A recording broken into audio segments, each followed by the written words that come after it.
appreciate No. that.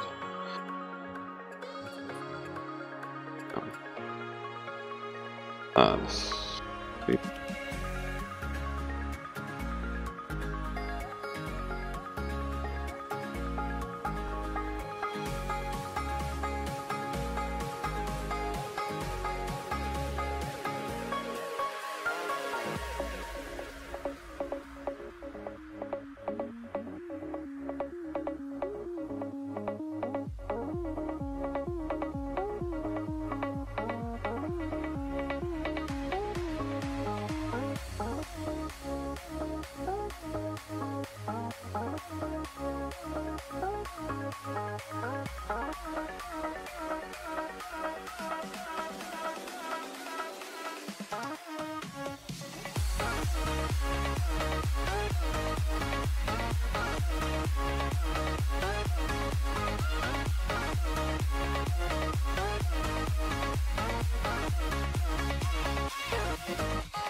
Cracky.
can never ever find the right words, and there's no way this is real life.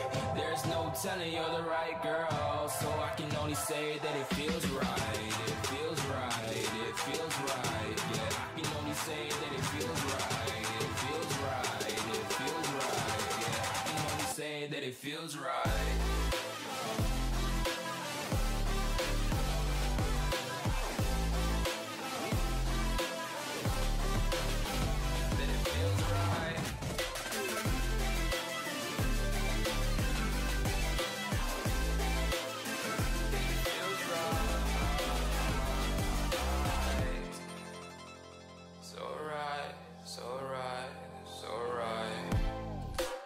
Going with the gut, never had a doubt, felt like this is just a must. Put me in perspective, I'm the deepest in the cut. Everybody tuning in, but this is just for us now.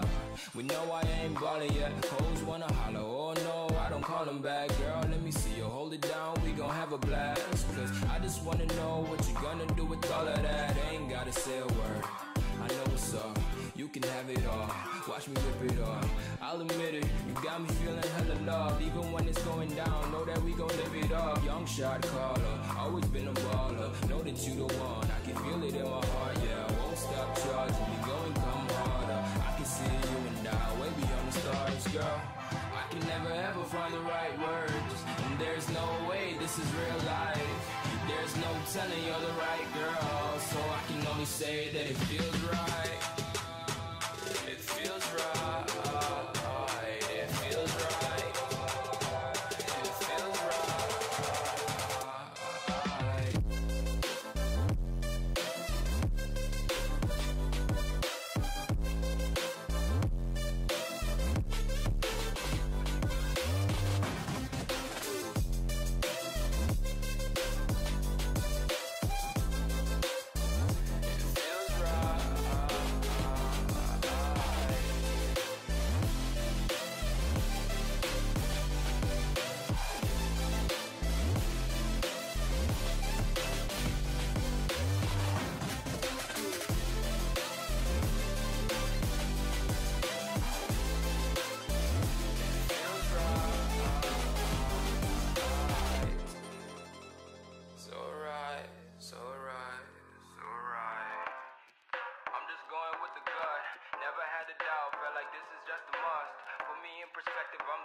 Everybody tuning in, but this is just for us now.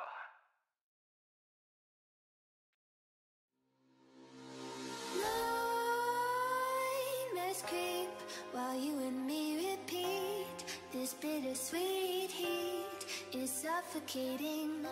I'm waiting and always hesitating. Kryptonite desires set my heart afire. Heart on fire. Set my heart afire.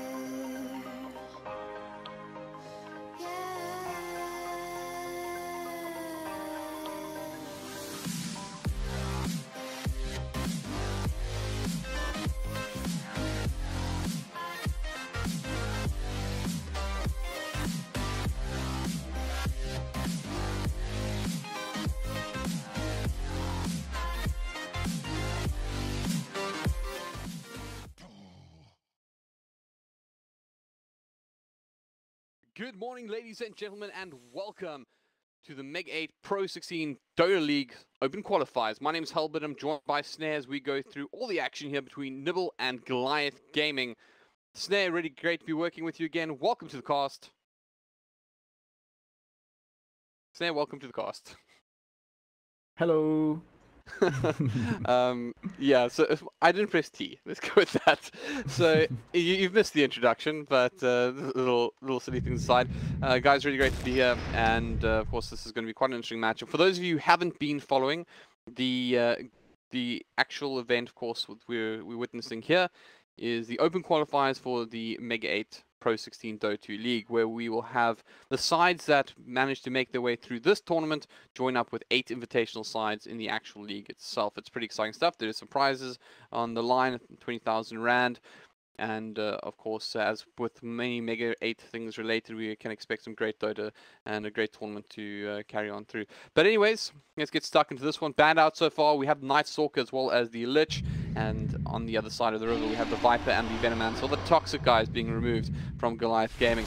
With the Doom, Spirit Breaker, now the Ancient Apparition picked up in response. Snare, give us your thoughts on these picks so far. You know, you said that they banned out all the toxic heroes, but instead they go and pick two out of the other toxic heroes. Spirit Breaker AA have been ruining my pubs for such a long time. I think it's a decent response from Goliath to go for these two heroes versus the Doombringer. Because usually when teams go for this Doom, they want to be able to like roam around, get creeps, like stifle some of the laning pressure. But if you have just heroes that run at you all the time, it makes it a bit difficult for Doom to play the early game.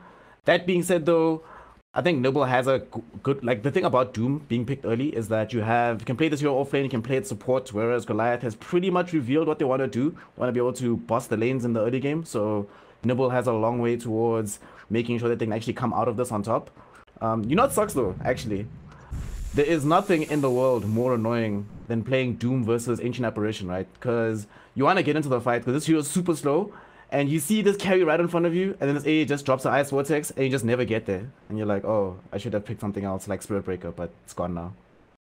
Right, well, we'll see if they can make it work for them. I mean, let's chat a little bit about the actual players. I mean, we do have the Shadow Shaman picked up as well here. Actually, this is a hero I think has been in the greater sense of Dota, has been underappreciated, but now is getting a little bit of love. So I'm glad to see Shadow Shaman being picked up. Obviously, a lot of pushing power. But let's talk a little bit about these actual teams. Let's introduce the players behind the scene here, because I must say that Goliath Gaming has got quite an interesting backstory, and I personally know a little bit less about Nibble, but you know, we expect this to be one of the better sides. Yeah. And Nibble, in fact, is they had multiple sides actually register for this tournament, and I believe they're taking part in other tournaments as well. So this is a side that truly is trying very, very hard, and we hope to see Nibble do very well and wish them the best of luck. But as for Goliath, also should be mentioned, fairly new MGO. They have both a fairly strong CSGO side and a lot of names you'll probably recognize on this Dota roster as well. I think Cotter to me is probably one of the interesting ones, being one of those pub stars that hasn't really performed as well as he may have liked to in the past, playing for sides such as Veneration. And then, of course, you just have some like really old school people, the likes of Sticklish, Panda, and Santa, all have been around for a really long time. So I expect this to be quite a solid side. And if I was going to pick any team that I expect to make it through, I think there are two that stand out, one being Epoch and this one as well, Goliath Gaming. I think this two sides really to watch out for. You can see them potentially making it all the way through to the actual league. Would you agree, say anything to add, anything you disagree with? I definitely agree with you that Goliath is one of those teams that, just given the names that are on the roster, they should go far. All experienced players have been around the block, have been to multiple Rage lands. I think with the thing about Nibble, though, that's very interesting is I think this is one of those teams that I haven't seen them play as a team, but I've seen 4 of their 5 players playing in pubs and playing in various places. So I think they actually have potential. I think they probably go through as well, through the top 8. The thing that I think is most interesting about this league as it stands, and these qualifiers in particular, is that more so than the opportunity to win money down the line, it's an opportunity to actually interact with the top teams in SA. And we've seen in the past, even from Mega 8 events, with both Mythic and Sinister 5, what can happen when you allow lower tier teams to actually play up against the top teams. They get better over time. Now Sin 5 is rated one of the better teams. Sure, they've cannibalized other players, but I'm sure both Nibble and Goliath are looking forward to getting into the upper echelon to, like, you prove yourself, right? The better teams you play, the better you get, the higher the overall level of SA Dota gets. So I think it's great no matter what happens. Even if you have to play Shadow Shaman versus Batrider, which sucks, this is not going to be fun for him. I can't help but notice how much you don't enjoy that one. But yeah, let's go ahead and run over the bans again. So we have the Bloodseek Chaos Knights as well as the Jakiran Faces. Void banned out. And as mentioned, we have the Batrider coming out. Now the Io, that's an interesting one for me. This is one of those heroes that you see a lot of the international scene as absolutely devastating. But I mean, is this the kind of thing you think this side will be able to pull off? Do you think they have like a great IO player in the midst that's going to make a short work of Goliath Gaming? This is a really difficult IO game though, because you're playing against Spirit Breaker, which pretty much ruins the majority of IO's early game. You're playing against Ancient Apparition, which once IO is able to actually try and contribute to the team fights, you get Ice Blasted, then suddenly your main carry is not being boosted up anymore. It's really hard for IO to lane versus Batrider. It's a little bit better because you have 0 turn rate, so you can get yourself quickly out of the sticky napalm from the Batrider, but then again you have pretty much 0 health, no armor, so if you eat some napalms and Firefly damage, you die almost instantly. It's kind of hard as well when you're playing IO versus... They probably picked it to try and save somebody from a Batrider initiation, but there's just so many things he has to get through. Now he has to get through Invoker as well. EMP is extremely good versus Invoker as well as the Cold Snap as well. I don't know, man. This was, I think, going a little bit all in on this IO. I think I would rather seen it at the end of it. Also, this locks their Batrider or their Doombringer into the offlane position, so it gives the opportunity for Goliath gamers to try and run the aggro lane directly into the Doombringer, and then you put Batrider versus Doom by himself, which makes the game a lot more difficult for Nibble. And even this IO tiny mid, this doesn't really kill Invoker as it stands right now. Invoker is not going to get as much farm as he'd like, sure, but it's not enough, I don't think, to justify this pickup given how hard the game is going to be with it. Okay. So where do you think that this Shadow Shaman fits into this? Because at the moment, I'm seeing like a lot of pick-off potential. Shadow Shaman's more of a pusher. I mean, he's got great disable, but not a huge amount. I don't quite see the synergy. I think they picked Shadow Shaman because like if you look at their team right now, they have some decent teamfight and decent control abilities between Doom, IO, and Tiny, but until Tiny actually gets the Aghanim Scepter, their push potential isn't particularly high in the early game, so they needed a way to, after you win an initial teamfight, actually bring down a tower. Otherwise, you're relying on Tiny with very low AS to try and take down those structures, so I think this is part of their game plan, right? So the early game is going to be controlled by Shadow Shaman and Doom, and then the mid to late game is going to be controlled by the IO Tiny with the Doom as well, and whatever other hero they get for the safe lane.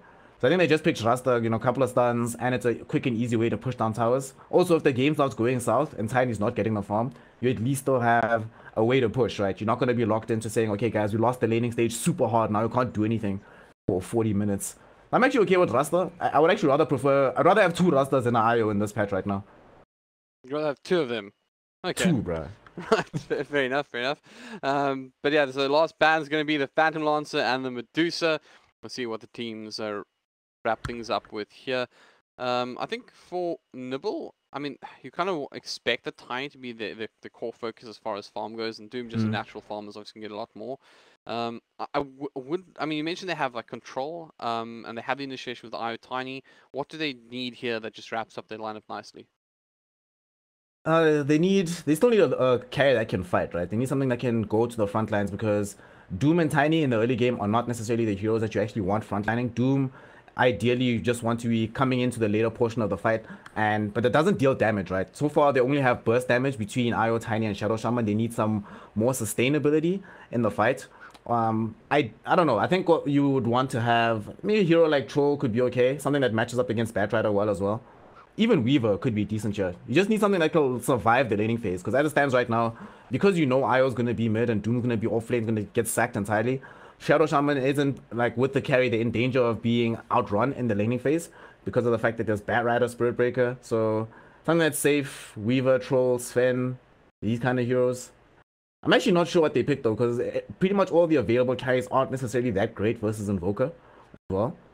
And PA, you could go PA, but PA is very bad versus Ancient Apparition and Batrider, so what's it going to be? It is going to be the Weaver instead. Alright, so I'm fine with Weaver. It matches up well, like I was saying, in the lane versus the Batrider. You don't necessarily die instantly by being charged by Spirit Breaker. Give space over towards the mid lane for the IO Tiny. I think this is decent actually from Nibble. It kind of rounds it out nicely, but I'm still really worried about this IO. I think Goliath have a lot of options now for their safe lane. Because they know that IO is not going to be pressuring anywhere across the map, they can go for an ultra greedy pickup. You could even go for anti-mage here if you're Goliath without having to worry too much, because all the damage on the side of Nibble is entirely magical burst, right? So with the exception of Weaver for a long portion of the game. So you pick like anti-mage, Lifestealer, Juggernaut, heroes that don't necessarily care about the magical burst that much, and suddenly you're in a good position if you're Goliath. Let's see if they agree with you. I mean, I'm generally a little bit scared of an anti-mage, but as picking up, because it is one of those heroes that offers very little value early on, but if they can get to the 30-minute mark, it's going to do quite a bit of work. But looks like they disagree with you. They're going to go with the Mirana. It's an interesting one as well. I mean, I think the Mirana as well is kind of useful here, I think, because it does have the leaps. It's got some way of getting away from the IO combination, which means they have actually got in a weird way, a fairly mobile lineup, because you expect the likes of Batrider are going to actually go towards those mobility items. And then, with Spirit Breaker being able to charge, you can be able to just go into his Ghost Walk, should get into trouble, and Mirana's leap. He's going to make life a little bit more challenging for Nibble. Only rarely the Ancient Apparition, who's probably the least desirable target for an IO Tiny gank, is really heavily successful to gangs. So we'll see how that works out for them. But man, I'm just really excited. I mean, this of course is the very first match. There are a couple other games going on, so if you are interested in checking those out, there are a couple of casters also signed. You can enjoy the likes of Scorpion, Demonic. I'm not sure they're all casting, but Scorpion, Demonic catching one, as well as Wilson and Camille. So a lot of Dota for you guys to enjoy today, and yeah, I'm looking forward to this one. It's going to be really great. You know what's not going to be really great, man? It's going to suck to be playing this the Shadow Shaman this game. You're going to have to buy a lot of Sentry Wards, man, to deal with this Marana, to deal with the Invoker with Ghostwalk. Plus, your team doesn't necessarily have initiation, really, up until Tiny has a Blink Dagger, or you have Blink Dagger yourself as Rasta, and you'll never get there. So, man, this game's going to be rough, actually, for these supports on the side of Nibble. They're going to have to contribute a lot in order to try and shut down this mobility aspect of Goliath Gaming, and they don't necessarily have that much catch. Mark my words, like 20 minutes in, you're just you're gonna see this Rasta all chatting with the sad face, just hating life. Well, like a bunch of sentries in his game. Yeah, I gotta say, so I mean, I think I agree with you in the sense. So bottom now, the one thing I think they probably should do, I think you can just leave this Weaver, right? Like, just put the Rasta top, help him versus the Doom, because Doom actually takes a lot of harass up against the Marana as well as the Ancient Apparition. Both of these are range heroes that can punish this 0 armor Doom. Oh, he actually has 4 me. He went for Pro Man Shield. He has to get himself something nice. 1 armor Doom. If he gets the Wild One Ripper Creep, then he should be okay. If not, then he's going to have to rely a lot on this Pro Man Shield. He's going to have to wait for the Shrine to be active. Either way, this is not going to be super enjoyable for him. So they should probably just put Rasta here. Keep him alive. Because you need level 6 very badly on this Doombringer side. Otherwise, these heroes such as Doom, like Marana, Invoker, Bat Rider, fairly mobile heroes across the board. If you don't actually keep them in position, they can just get away from you. So stop them from casting spells and try and control the fights. So, I'm enjoying the shoutouts here. I mean, who do you actually go for as Doom? I mean, I feel like you have so many targets you really want to Doom in this matchup. Yeah. Invoker to me is always like, that's the guy. He's just got so much control, especially if he's playing well. But you know, as you mentioned, like there's the likes of Bat Rider that can just make your life an absolute misery if he gets out hit. So it's gonna be interesting to see what his team opts for. But I mean, if he can catch Invoker, I still think it'll be huge. Yeah, I agree with you that Invokers should be the primary Doom target. But it's hard, right? Because if you don't Doom Invoker, there's so many ways to disengage on the side of Goliath. They can disengage with Invoker with like things like Deafening Blast, can disengage with the Leap or Moonlight Shadow, can disengage with Flame Break from Bat Rider. And if you Doom, there's still a chance for Panda 737 to just do the suicide, dive into your entire team to create space for the rest of his lineup. So it's a very hard game to decide what to do. Maybe that's the strat from GG. They're like, you know what, if we just pick all doomable heroes and you can't decide who to doom, he'll never use it. Oh wow, Spirit Breaker just got a really unfortunate toss here, and he's looking for the block. Omen doing really well there.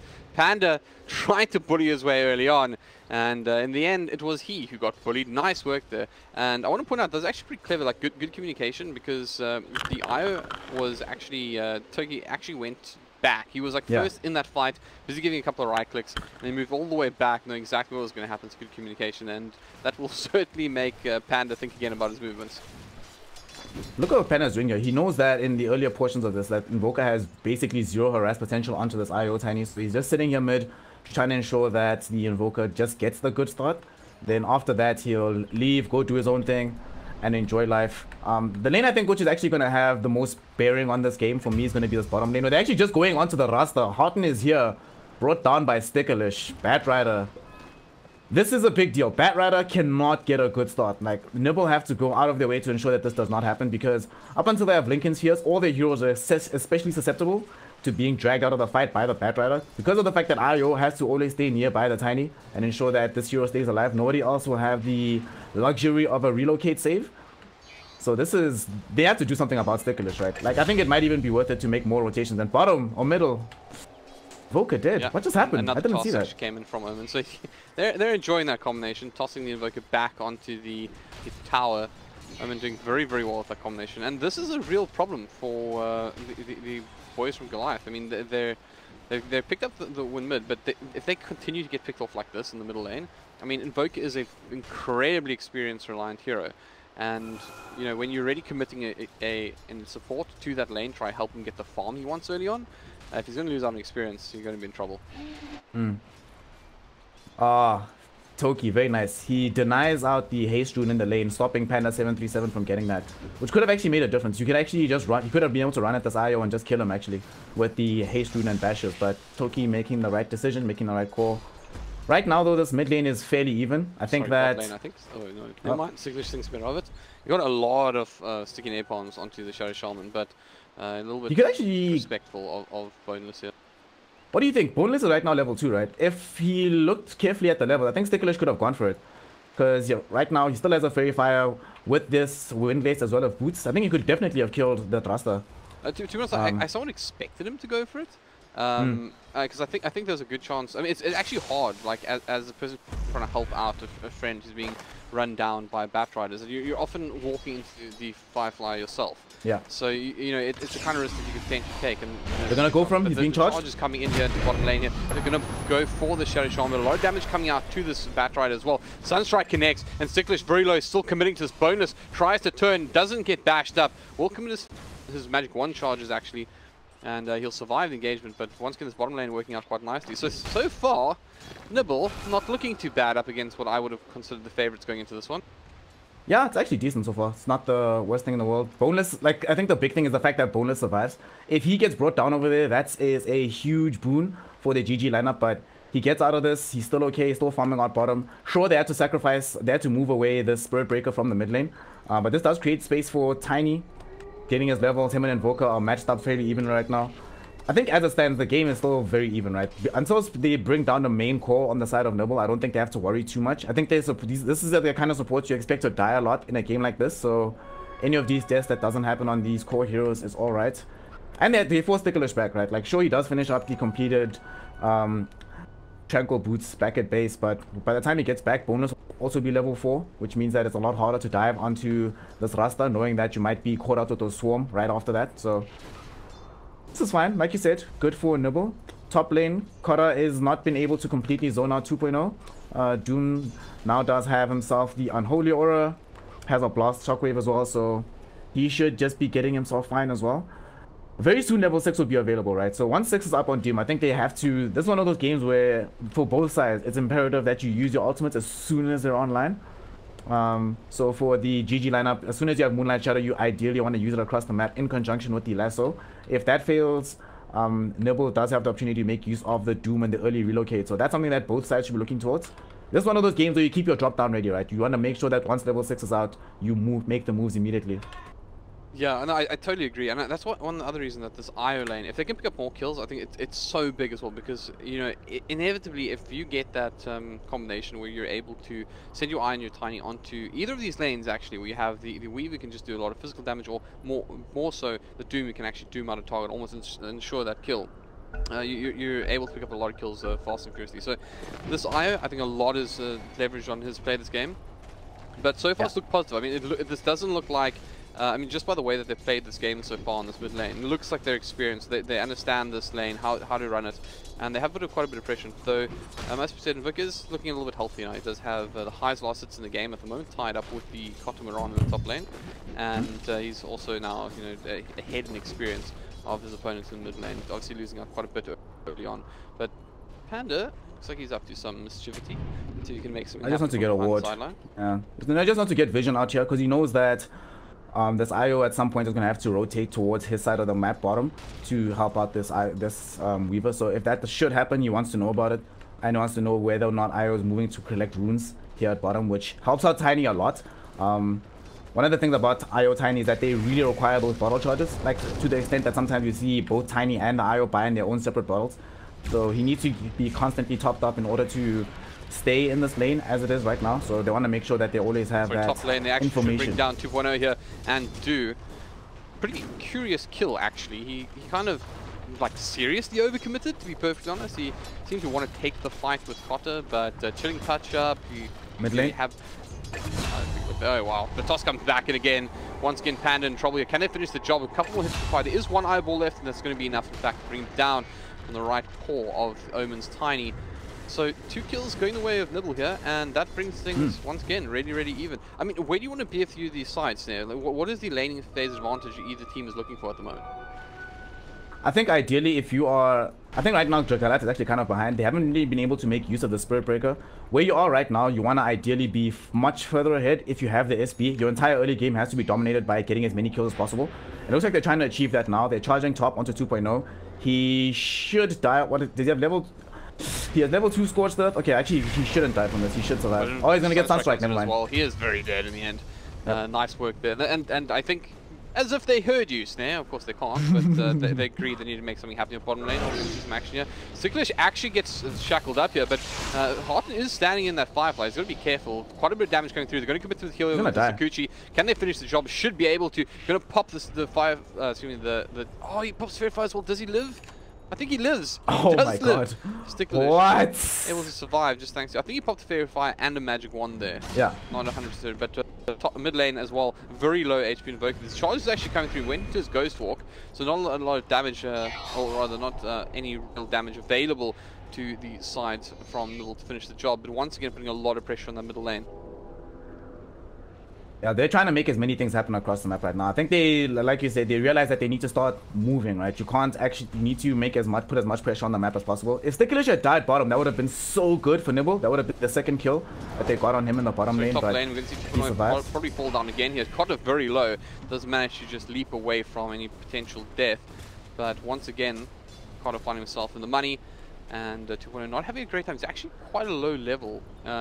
He's level 5, but Sicklish is almost at a 6. Just a much better laning phase so far from Sicklish. And just bear in mind that Doom does have additional XP gaining every single time his Devours off cooldown. So it's certainly not the position he wants to be in. Oh, Panda, he's actually found himself in a little bit of an awkward position here. He should be shackled up here. Does have the Iron support as well, does Omen, and they're going to hex him up. He's just going to control him, but oh no, he gets the charge away. That was a...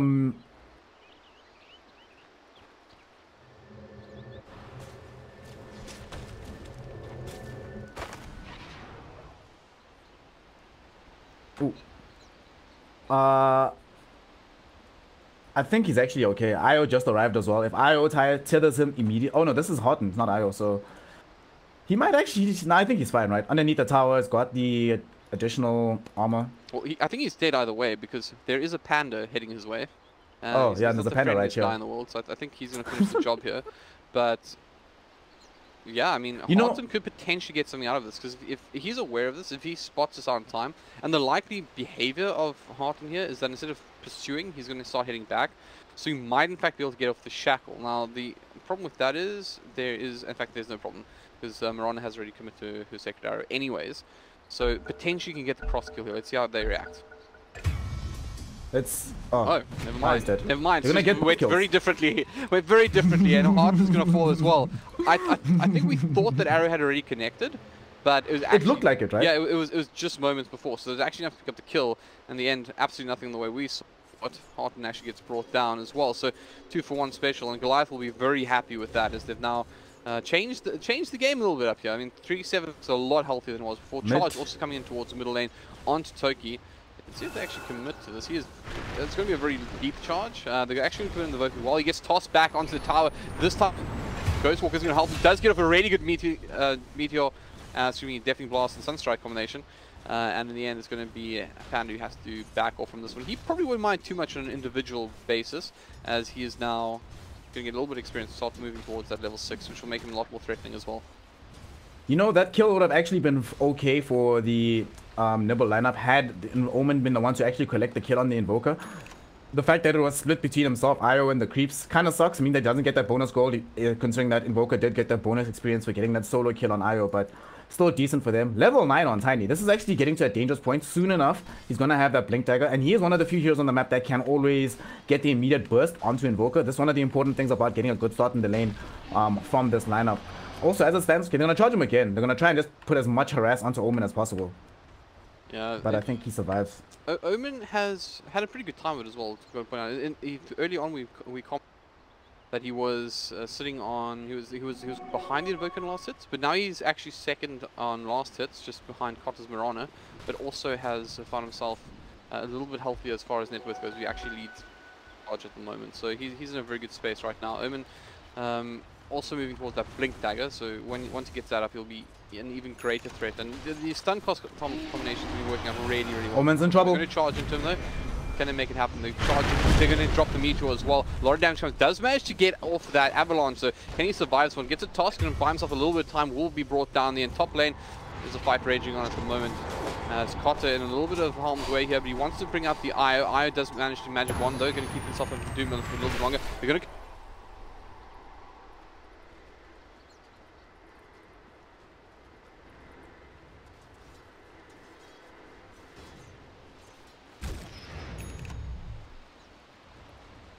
No. He got it. He got the Doom literally as Morano was leaping away. A creep died on the other side of the trees and it gave him the level 6 to get the Doom. But by that point, Morano was already too far away and she ends up surviving. So Kora getting kind of lucky there. If Doom was committed earlier on, that would have been a definite kill.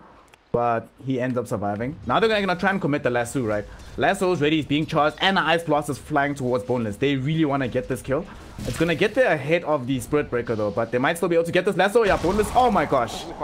Great. Probably should back off this, but Sicklish trying to run him down here. The charge is also there. He knows exactly what's happening. Sicklish able to commit the kill. Does have the little bug on him though, and that's going to be enough to get the kill off onto the Batrider as well. So although they managed to pick up the Weaver, they did lose their Batrider. I think they'll still be happy with that though, as they did get the experience as well. I'm not sure though, because like at this stage of the game, what you need now on the side of the GG, we see them making these moves positively across the map, smoking up, charging a lot with the Spirit Breaker, throwing out these AA Ice Blasts, but they desperately are going to need this Blink Dagger coming out from the Batrider, and he can't jeopardize that. He is actually fairly close to it though, even after he bought the drums, so I think his farm is fine.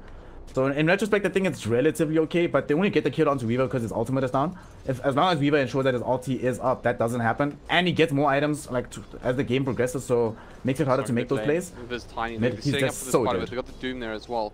But Invoker standing... Oh, he does get tossed in. It was nice work there. Are they going to commit the Doom? Doom goes the wrong way. He doesn't actually manage to get off. They're going to commit a lot though.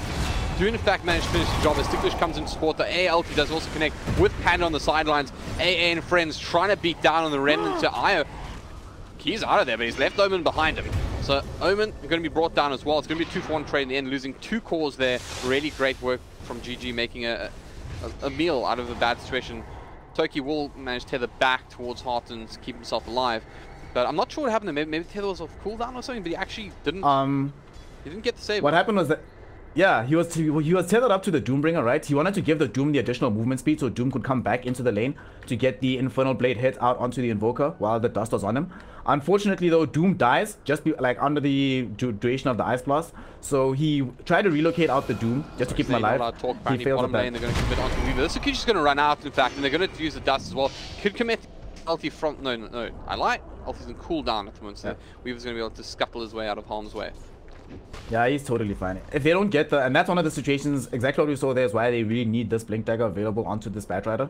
You need to be able, he's the only real way to catch Weaver in position to be in the Ice Blast, right? Unless you make an insane predictive play like they did at bottom beforehand, that's going to be the only way to actually get kills on this Weaver. And that situation is exacerbated further by the fact that he now does have this Dragon Lance, so he's a lot tankier than he was just before this. I think one of the things that happens now though is they need to find a way to get this Ags as fast as possible out on the Invoker, because with 13 minutes in, he just has his Midas, got it about a minute and a half ago. But at this point in the game, if you look at where his net worth is compared to the Weaver and the Tiny, he needs to get really far ahead, right? One of the things about Invoker is the fact that he has to show his late mid and early late game is incredible, but he can get brought down in this earlier portions of the game, especially considering the heroes that they have available with the burst on the side of Nibble. So they need to try and leverage their advantage right now, keep Boneless alive, and so far they're doing so. That being said, that's really scary. Blink Dagger is going to be up basically now by Omen. So now we need to see where the smokes are going to be purchased or not on his supports. Hearten is here already, he does have a smoke. So if we see Tiny making his way towards the top lane, or they already smoke actually, the 3 of them, they're going to try and make a play into the enemy side of the jungle. Because they saw Santa walking underneath this observer ward. He should die right now. Yeah, and they're going to go alone. Available as well, so this should be a pretty easy kill if they can pick him up. But you want to take the right line. Carter's actually positioned himself well for this. The smoke's going to break first. Do they get up the Hex or the Shackle? Actually, I'm pretty sure he was in range for a Hex there. He was... It was on the edge, but I think he was looking for the Shackle. Oh, you know what happened there actually? What happened was that he was moving towards him. He was just close enough, but unfortunately Miranda was at the edge of his night vision, so he couldn't actually get close enough to get off the hex. You know, like sometimes you cue the animation and then the Miranda moves out the way, and then because it's nighttime, the animation auto cancels. Yeah, so it was a nighttime thing. If that gank tried to happen in daytime, they would have definitely gotten that kill. But it's expensive. Sadly, they move well. at night. You're committing the smoke to that. You're wasting time with 3 heroes. Definitely not something that Nibble need right now. And I gotta say, my one major criticism for them at the moment is this IO and Tiny Lane have been incredibly static. I mean, they've had work to do because so much has come to them. But you have the 7 up on the, well, the 6 up on the IO. So you're more than capable of moving around the map, and I'd like to see them start doing that and trying to pick up kills themselves. And well, I feel like this may be happening right now because they do have the tether. Nope, not at all. They're just going to pressure this lane. No pressure the tower, but they're going to try and get this kill. The charge is coming in from the back lines. They ulti could fit beautifully here. Does connect him, but Connor comes in with a double starfall. They're going to commit the Sunstrike. Io's down. Omen in a lot of trouble here. Can they finish the job? One bash would be beautiful. Not even required. Chilling Touch does the job. 2 fall mid lane for GG. What just happened there is one of the main reasons why you don't want to pick IO into Spirit Breaker. Because all they have to do is charge you. Like, they don't have to necessarily worry about your main hero. They charge you, they will always have vision of you, and they definitely will kill you. They'll always have the damage to do that. And then suddenly you see this Tiny completely isolated in the middle of the fight. Like, he didn't even die in that initial initiation, but he realized there's nothing you could do. And then slowly but surely they brought him down at their leisure. Now they're going to try and bring down this tier 1 tower in the mid lane. I don't think they have enough damage for this though. They put the Doom on Batrider. Yeah, but I think he just walks out of this. He's already got the Firefly up, so he literally just walked down the ramp. And in the end, completely. And this is really hurting him. They're 5k beneath Goliath at the moment on Nibble. So they're behind, and they desperately need these pickles. Shadow Shaman, I'm going to commit the Serpent Wards here onto tier 1 tower. Try and get anything out of this. But I think if you're... Oh, Arrow connects. I don't think they're going to make anything of it though. Oh, well, maybe not. We get the pause here. We can take our bets in, but the ALT potentially hits 3. Let's see. So IO 612. IO's gonna survive. Doom will die actually. If he moves a little bit back and he's in the middle of this thing, he might actually get brought down. Actually no, he won't. Doom is fairly tanky. But you know what's really concerning, right? The fact that the only significant damage that we're able to put on these tier 1 towers, this is exactly, we'll talk about it in the draft, why they have to pick the Shadow Shaman. And they've only been able to really put damage on these towers after dropping down a mass Serpent Wards. Top lane is a different story, they're just slowly but surely pushing that in, but Serpent Wards is the only way to be able to take objectives right now, given that this IO Tiny hasn't been able to do too much. Oh yeah, Doom, no, he's dead actually. Wait. They're actually looking for this. The charge is on Toki. I'm sure he doesn't go for this. I mean, Spirit Breakers do crazy things sometimes, but that's real crazy. That's new kind of crazy. You know, had he been charging already, they would have gotten that kill like beforehand. But now they're just trying to get this tier 1 tower mid, right? But the amount of they're committing literally all their heroes here. There's 5 heroes at mid for the Nibble lineup. Erstwhile, you have this Invoker just chilling bottom. You see, he's just enjoying life, getting closer towards that Aghanim. They're going to hex him up though. Batrider goes in with the Latsu. Sunstrike commit. They're going to connect.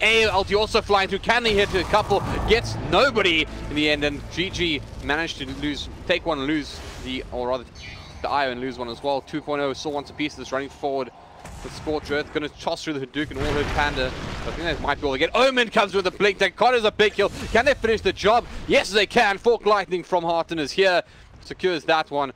And very, very needed kills going the way of Nibble now. They still need to take the tower though. That was an extremely good turn of events for them, being able to get 2 core heroes. While this was happening, the Invoker did bring down the tier 1 tower bottom. So if they're able to trade for this tower as well, then it actually becomes a definite win for the Nibble lineup. Given that they also traded a buyback out of this as well.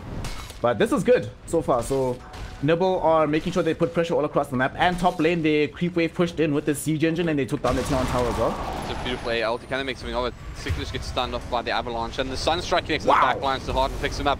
They're going to toss up each other really as Ticklish tosses out the flame breaks, but get tossed up in the air. Takes quite a bit of damage himself, so he has to back off. We'll pick up the regen rune. Ticklish is going to die. With that, but they go straight back on. They don't connect with him, so he's able just to go over the sidelines. The charge comes into the backlines onto Omen 2.0, trying to out his buddy here. Arrow flies through, connects nicely. They're going to pick up the Spirit Breaker though. On the backlines, Boneless wants to pick a fight with Cotter and friends. Still Omen really struggling here. They're going to pick up 2.0 Doom on the backlines as they finish off their Ancient Apparition. So not the best trade in the end. I think they all get out of this well. Moonlight Shadows up. Cotter still seems interested, still in the surrounds. Just Sticklish does have Lasso, does have Blink Day. Can he find a target? They're all there. He's got the biggest possible one. Omen sitting right on top of him. Does he commit? No, he doesn't want it. Doesn't agree that the damage is there. Rightly so. Cotter not really in the greatest position to commit to that one as he followed up the high ground. in the end. They're going to settle for that in the end. But exciting fights so far. This is why are there 10 heroes in the mid lane? Oh, Omen just misses the avalanche onto Kara. But there's just so many heroes like in this mid lane creating havoc. Whilst Invoker is still just chilling, farming elsewhere, getting kills every now and then with the Sunstrike. They need to try and make something happen onto him. And already they get the smoke out. They're making this rotation onto this Invoker. They do not have Sunstrike on their own, but they do have Relocate online. And they're waiting for it. They're going on him. They're going on him top lane. And they make this happen. Omen goes in. They get the Sun-Tusk combination through. They're committing a lot to this, and they should finish the job, even if they just run him down Scorch Earth, and that's exactly what's going to happen. LT commits his ultimate, doesn't connect. In the end, another nice pick off there from Nibble. So Nibble, although they are behind, they're certainly not toothless.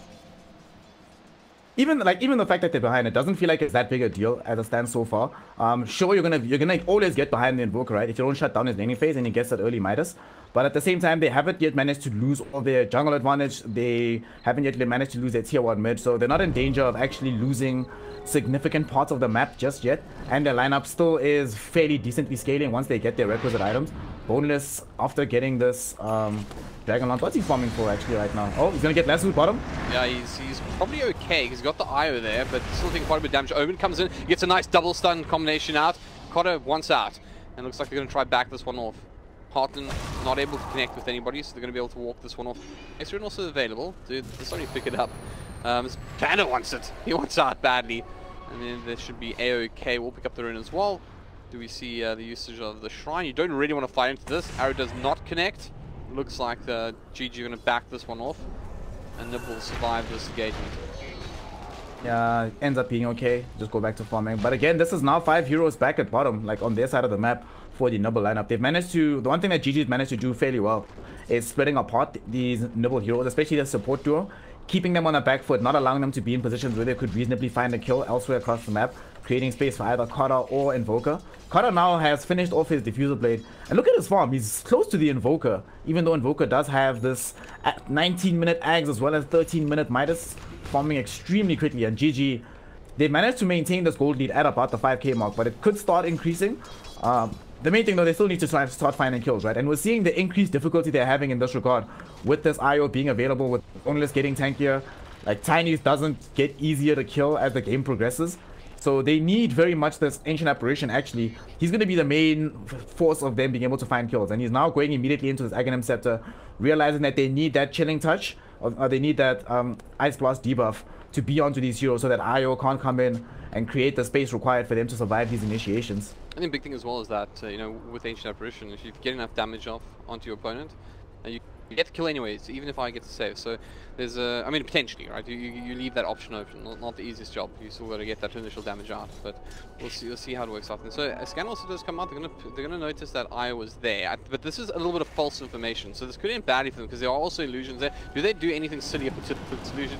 They're gonna get the charge, but then they realize this is nothing to be worried about. Lane though could still be in action. They're gonna pick up Harkin with that lasso, putting him back as well. Not really the best target. EMP Tornado combination comes out. Bonus also inside there. Arrow connects on 2.0. ALT flies through. They will get the debuff. Sunstrike also commits there. They're going to bring him down. Bonus and Troll does have the time lapse. Can he get out of this? He's stunned. His zombie does manage to just get out the last second. Trying to scooch away, but 3 already down. They really want this Weaver. Bonus in the sideline. He wants out. Stand up. They know exactly where he is. Knocked against the wall. Good night, sweet friend. You're going back to base the easiest way possible. And GG pick up 4 in fine fashion. Started out messy, but in the end, excellent work there. That was a fantastic fight from them. That was actually all, that fight was all Bad Rider. He lassos the correct person, removes immediately this Rasta from the fight, but instead of dragging him back into the lane, he drags him closer towards where the shrine area is supposed to be, gets to see the fact that the Relocate is coming in, pushes the Tiny back, doesn't allow him to participate in the fight. Suddenly you see Boneless completely isolated on the right side, and he gets himself brought down as well. That was really great from GG. Now suddenly Tier 2 tower at bottom, under siege. There is some Force Spirits with Alacrity on them. They are respawning this Weaver in 10 seconds, so they could potentially try and make this defense, but this is very good from them. Omen has Blink though. Yeah, they can go on Cod. He's got Blink, Echo Saber. What he's doing. He wants this toss into the Shadow Shaman. Can he make it happen? Cod is right on top of him. He goes for it. Tosses straight up instead. Can they finish this one off? AL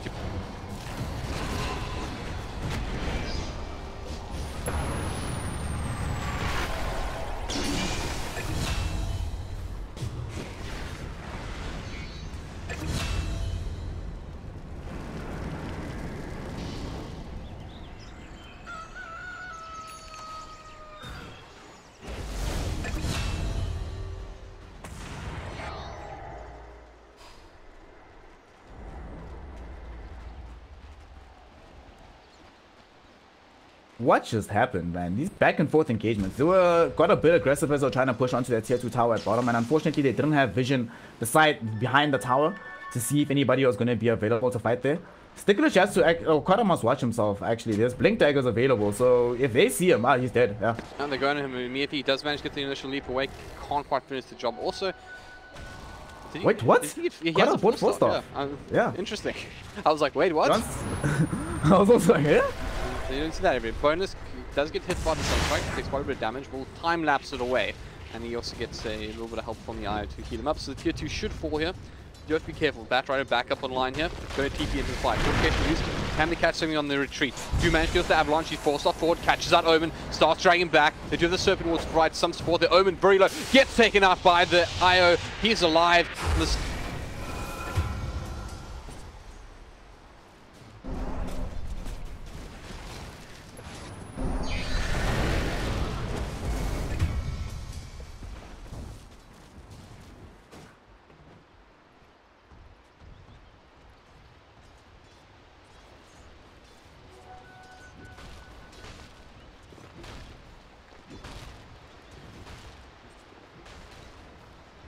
No, I actually think that it's better for Nibble. Like, okay, so they lose 2 supports and they did commit mass open wards, but at the same time, Invoker was pushing their tier 2 top, right? They stopped Invoker because Invoker had to come back to defend. Doom 2.0 also started posturing around the tier 2 tower, so they end up saving their tier 2. Engaged in the middle. Do they connect with Arrow? Yes, they do. Omen should be brought down here. Flame Break even applied here. ALT as well. They really want this man. ALT going to pick up a couple of creeps at the very least for his efforts. In the end, picking off an important one. And that is important because he was the man who was saved from the previous fight. So it hurts now. Yep, he does at least have a point booster to get himself towards that Aghanim Scepter, which is going to be the other way that they can push down towers without having to rely on mass open wards. So far, they haven't been struggling that much, but we haven't necessarily, like all these team fights, right? We haven't actually necessarily seen one team purely dominate the team fights. Everything's just been topsy-turvy, depending very much on the initiation that comes out. Let's see, Doom has Shadow Blade now, and they're going to smoke up bottom. Him and Houghton is here, and they're going to try and make some initiation happen. Kara has been spotted out. Boneless knows where he's at. Will drop a swarm onto him. They will dust out onto the Boneless Weaver, but if Kara doesn't leap away, he could actually get caught out here. Yeah, we see the TP away to safety on the sidelines. They're going to catch out the Batrider. Oh, Batrider's going to get doomed. Doom as well. Batrider should be brought down here. Takes the Infernal Blade, and he's just being run down for the time being, but he does have friends there.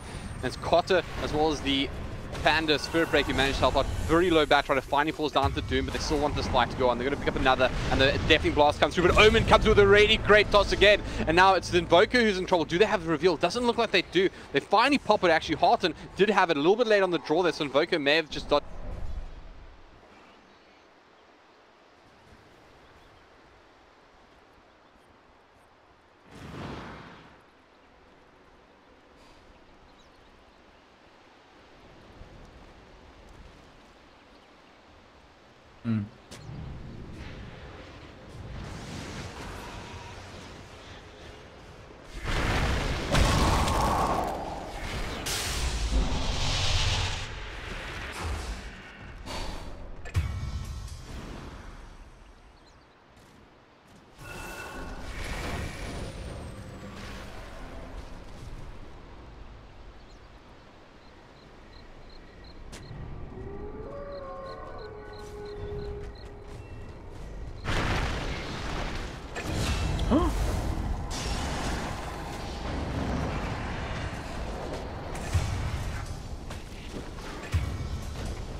GG do strike back. They got a huge kill onto the Weaver earlier on. This is becoming a bit of a problem, right? If you look at the overall farm, that this Weaver has. He's not really contributing the same amount to these team fights as Omen is. And the problem is that Weaver doesn't actually farm very fast without the requisite items.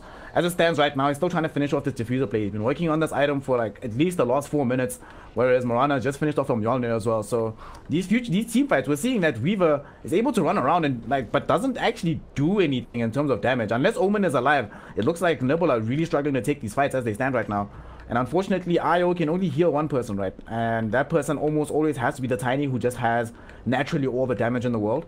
But Weaver is starting to struggle in this game. Now does finally have the Diffusal Blade, but very far away from Lincoln Sphere, which means that he's always a threat for Sticklish, to Lasso, always susceptible to being charged up by Panda, always susceptible to Ice Blast. Basically, anytime he gets stunned, this Weaver does die. Doesn't have time to get off the time lapse, so they need to try to find ways around that whilst also keeping Omen alive. I think one of the things about Nibble that I've been liking is the fact that they're not afraid to take fights that look disadvantageous because they know they have the burst damage. Now Harton's gonna die. Might just get left up the cliff here. Does he get left up the cliff? He might get bashed down. That could end terribly, but he actually gets flame break the other way. He will step. They're going to commit the Doom here onto Cotter, trying to do something to him, but they don't have a huge amount of damage from him. They're going to bring 2.0 down as well. Now, finally, Omen in the fight does decide.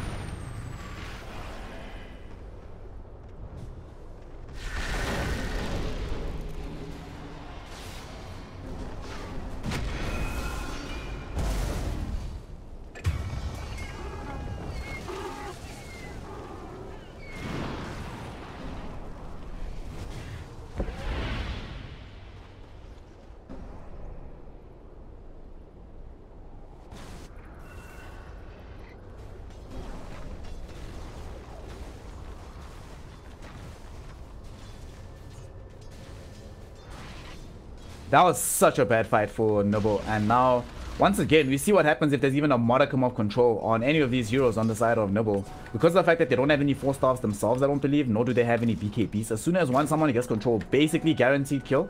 Bad Rider now also does have a 4-star. Look at this mobility on the side of GG.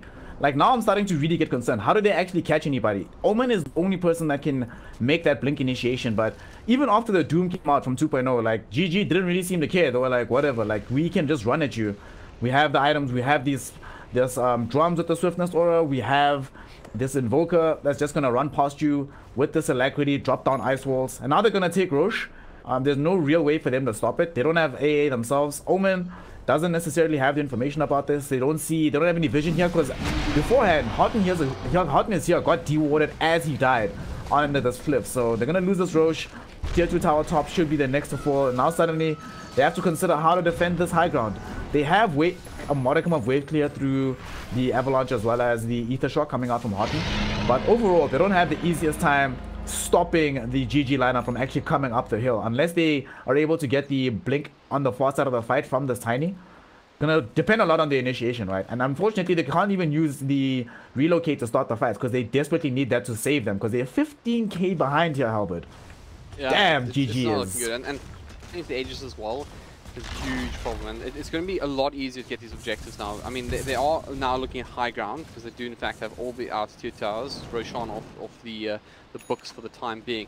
So it's really about either they look to strangle out Nibble or they just go up the high ground. And it looks like they're going up the high ground. It looks like Cotter's ready to commit this. He once again does it Aegis. They're going to commit with the Batrider, goes and gets hexed up. Nice work there, so wasn't able to catch out bonus.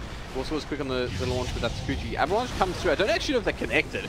Cotter didn't take much from it. They're going to doom up on the Invoker, and that's quite a bit. Just Serpent Wars down. ALT flying through. Cotter very low. Does have that Aegis available, so he's not scared at all. They're going to commit 2-2-1. The Lasso commit on the back lines there, but Omen brought down as well. 3 down. Shadow Shaman buys back as bonus, trying to do what he can on the side of the Invoker. Going to commit the Sunstrike. Doesn't act. Commit onto Harton. We'll get the Hex up onto said Invoker. Fan on the sidelines. Actually, did he pick up the Shadow Shaman? I think this is game over. Yeah, I think this is probably GG at this point. They don't have any buybacks. I mean, there is no buyback on the Tiny. That's the biggest thing. Is they're going to get at least 2 lanes of racks here as they just absolutely mow through this tier 3. And I think they'll probably be enough for Nibble to call it quits in this one. Obviously, they're not out of the tournament, but they will in fact be dropped. They won't be where they want to be. In the end, though, it was just a...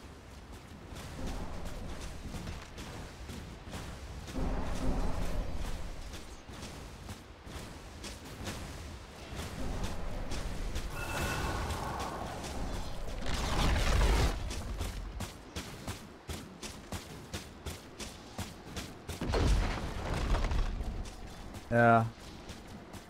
I'm not...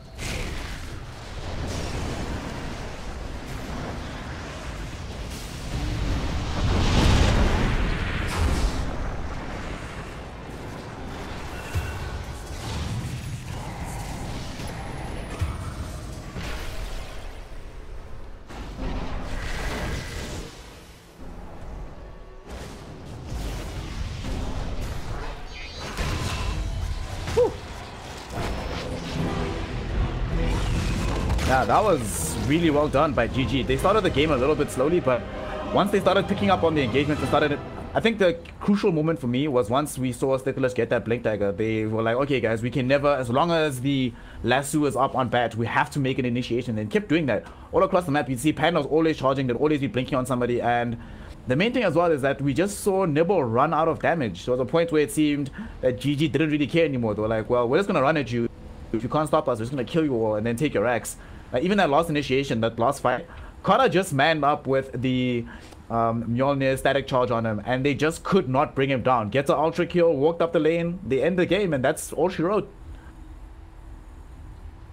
On that note, I think that is in fact all she wrote. So let's go ahead and call this one GG to Goliath Gaming. I couldn't help resist but use that pun. Obviously, we'll get another chance later. And guys, there will be lots more Dota coming on. All these are BO1 Swiss system. If you haven't checked it out, go to the Mega8 Facebook page. We can see an explanation on the Swiss system by yours truly. And otherwise, guys, it's been a pleasure. We'll see you in the next one. Now, cheers and goodbye.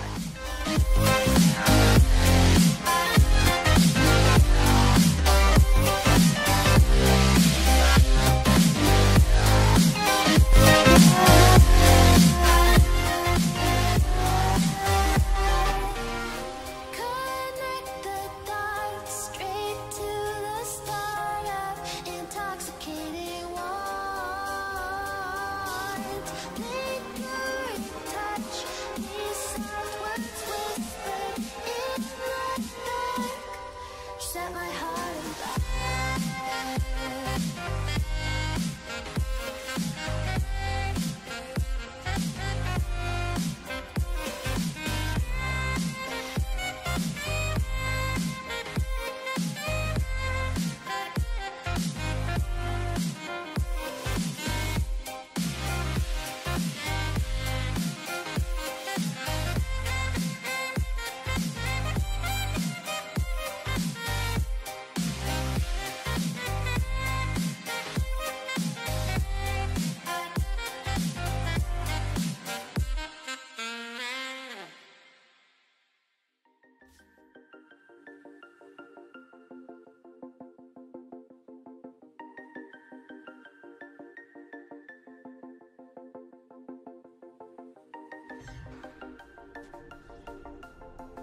Upping out where he potentially is Havoc. Okay, they thought it was actually... Okay, no, they just want to get rid of the vision. But the 5-man smoke is probably going to come to no avail here. They're going to have to try and push out these lanes to make something of it. I like the ward placement here behind the tower though. Yeah. At this tier 2. I think it's really good. They have a very decent idea as to whether or not they can take this fight. They will scout out the Faceless Void now, I believe. Yeah. Yeah, so that's a good there for idea. a second. Oh, Rubik does have his Blink Dagger, so that's good.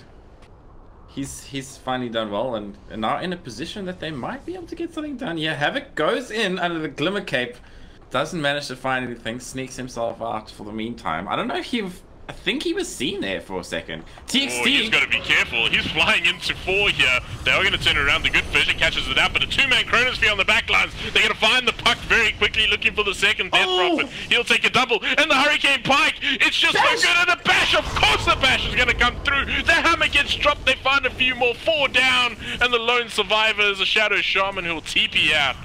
Man. I don't know what's going on with the Spaces Void, but why can't I get a game like that where I bash when I need to bash?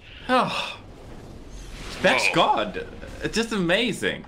He needs all the bash and physical damage, and he has all the bash and physical damage in the world. So he's just slicing people in that. I mean, beautiful Chronosphere. Managed to keep the Sven on the outside, but they decided to again throw their spells into the Night Stalker. You know, they instantly reacted to the Night Stalker, but they didn't know that the rest of the team was in fact there. Night Stalker, he panicked. He was on the wrong side of town, but sacrificing him, you know, himself for the greater good is no problem whatsoever. I mean, that's the trades, right? If you can make that trade every time, you do. Did he actually die? He didn't die. He just took a lot of damage. He just couldn't get his silence down. Yeah. So, I mean, even Dreamcoil gonna catch out too, but a jump away coming out from the faces void. Break? That was weird. Alright, they're looking to turn this one around. Silence does come out onto the OD.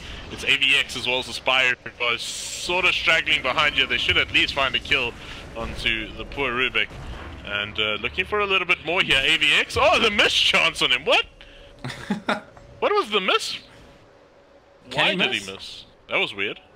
No, he could. No, he doesn't have anything that has miss. I know. There was a miss symbol that showed. I wonder if that was a bug. And the swing didn't make contact. I wonder if it was fog of war mechanic or something. It was either fog of war, maybe distance, or maybe something. I don't know. That was weird. I definitely saw a miss symbol proc on my screen, so that's weird. But anyway, they're gonna now at least put a little bit of pressure on the bot lane here. They did find 2 kills, but nothing really to make up for that team fight that they lost a little bit earlier. At the same time, the Radiants are going to be pushing out the top lane. Maybe going to look for a little bit of a trade here. I mean, that has thrown things back, I would say, into pretty much the Radiants' favor, showing that their big team fights, they catch some important targets, and they're going to get the puck here, so... Silence is down onto him here. A lot of damage coming in from Confuse. There's pure damage on top of that. He has managed to sort of jaunt himself into the tree line, but it's not enough. They got vision, and that's going to be all she wrote for Puck. They do find the tier 2 tower for the trade, and meanwhile top lane is going to be the faces for. He's got the BKB slowing down the Death Prophet. He did find a kill into the Earthshaker already. Eel's going to buy a little bit of extra time here for the Death Prophet. He's going to use the Siphon, but it's never going to be enough. The damage output coming out from this Faceless Void is absolutely obnoxious, as he's got a completed up Mjolnir, 2,300 in the bank. Oh man, this is reminding me of those old Faceless Void days when he was just like out and out the best late game hero. It's sort of looking like one of those games to me. Yeah, I mean he's got the farm that he needs to be that sort of damage dealing hero, right? Which is what we said at the beginning was going to be one of his biggest challenges, and he's done exactly that. I mean, now the puck is just getting 2-shotted, 3-shotted in a chronosphere, you know. So it's big problems for the side of everyone pretty much except the Sven.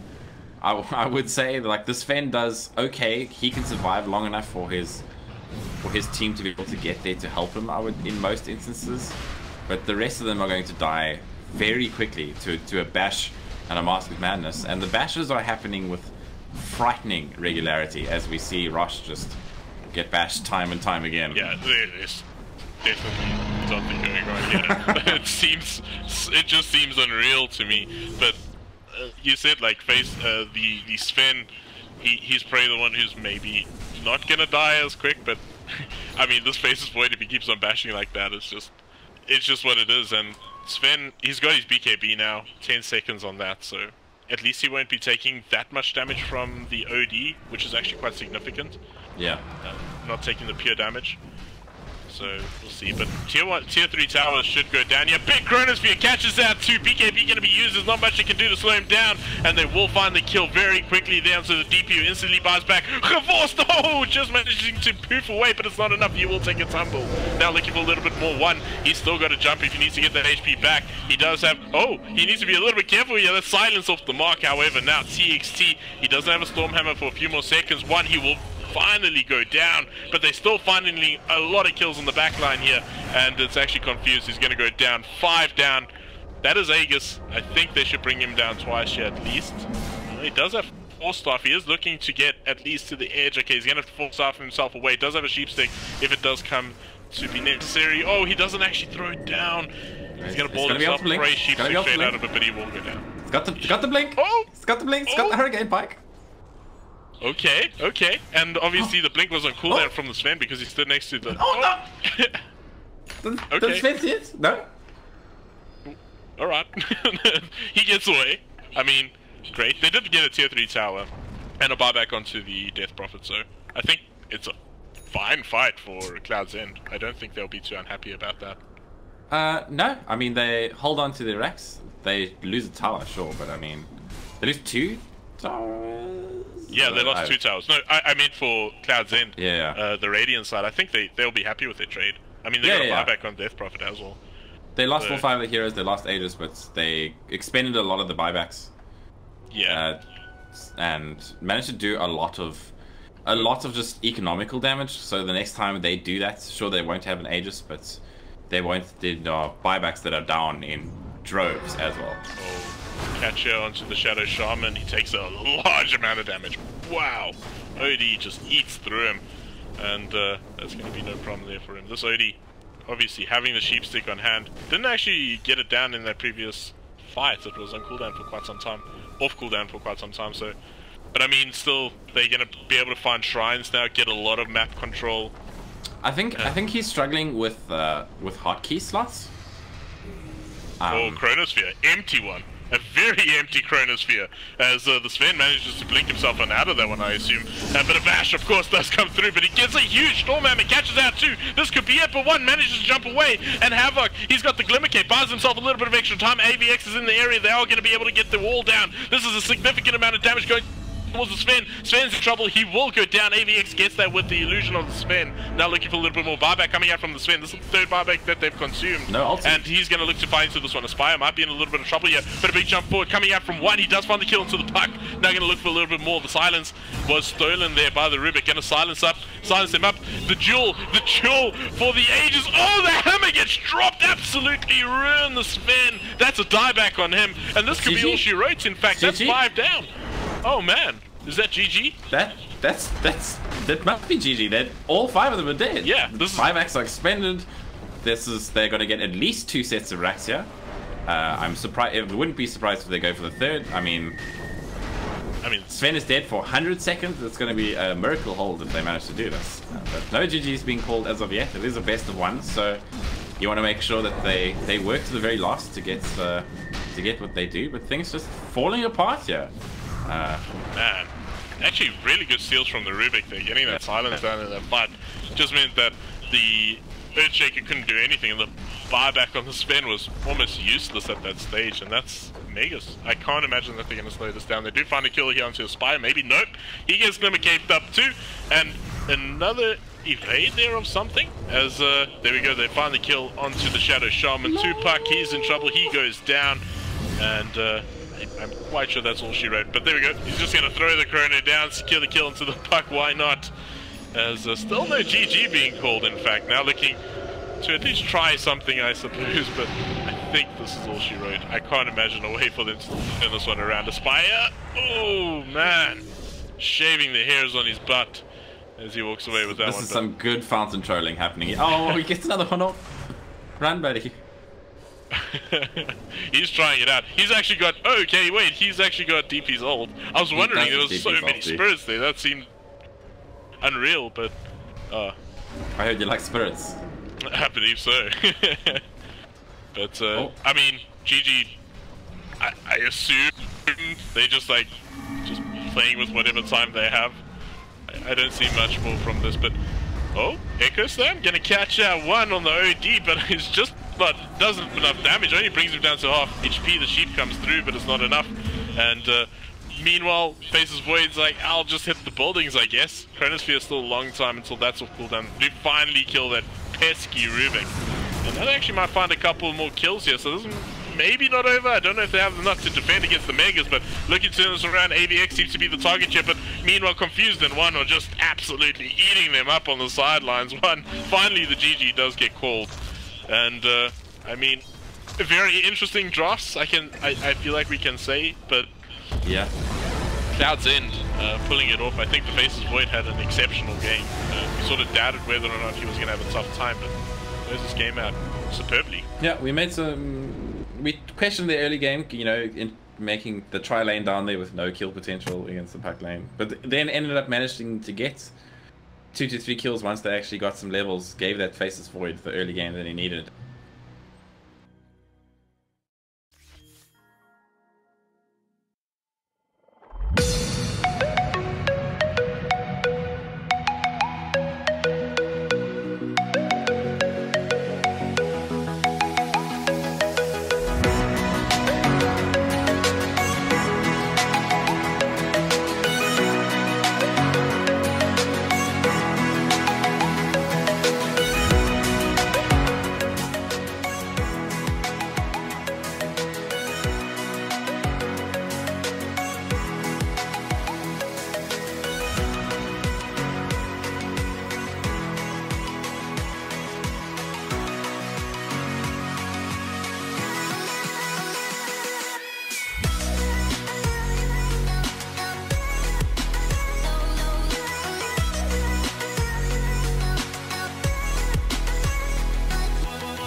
Good morning, ladies and gentlemen. Welcome back to some more Mega 8 Pro 16 Dota 2 League qualifier action. That is a mouthful.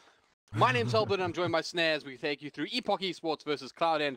Both these two sides winning their previous encounters, and of course on the high road, and making a good inroad to making their way to the actual league itself. And for those who didn't catch the first one, because I realized it was quite early, what these sides are playing for, of course, is an opportunity to play against 8 invited teams in the Mega 8 Pro 16 Dota 2 League. Of course, 20,000 rand prize pool on the line, and some fantastic Dota ahead of us. So, once more, my name is Albert, I'm joined by Snare. Snare, hello, and welcome to the cast. Hello. You know what I want to see this game? So, the last game that we just saw Cloud end when they won with a Faceless Void that bought Necro 2 at the end of the game. So, I want to see them just build Necro books on every carry hero. I'm excited, man. I'm ready for this. And Blade Mail. We can go with that. We'll have Blade Mails and Necro books, and just... You know, you'll kill yourselves on us. So that is the plan. Anyway, so... I want like a Blade Mail IO or something. So, for maybe even... Okay, Night Stalker's banned, right? So, what are the disgusting heroes that are left? AA, Spirit Breaker, Viper. That's about it. Thank God no one plays Tink anymore. I wouldn't mind seeing a Cottle picked up now that Night Stalker's out. I'm actually a big fan of it. But let's go through the... As you mentioned, the bans... we have the Night Stalker and the Lich banned out, as well as the Venomancer and the Necrophos. Jakiro being the first pick up here by Epoch. And the Cloud end to get the return here. But let's go ahead and start off with chatting about these teams, shall we? So Epoch, one of the sides that I think are really, really strong. Jupper, of course, former XD player. Nick, also known as Nick Dota, obviously a very, very well-known pub star. I think he's also played quite a bit with some of the top guys as well, just here and there. Very strong player. Fearbender should be known to many as well. Deathy Reaper. These are all names we know. These are all very top ones. Cloud's End. Yeah. I'm not as familiar with these guys, but as I understand, this is actually a team that's been around for quite a while, and I wouldn't be too surprised if they put up quite a performance here and potentially even beat Epoch should it come to it.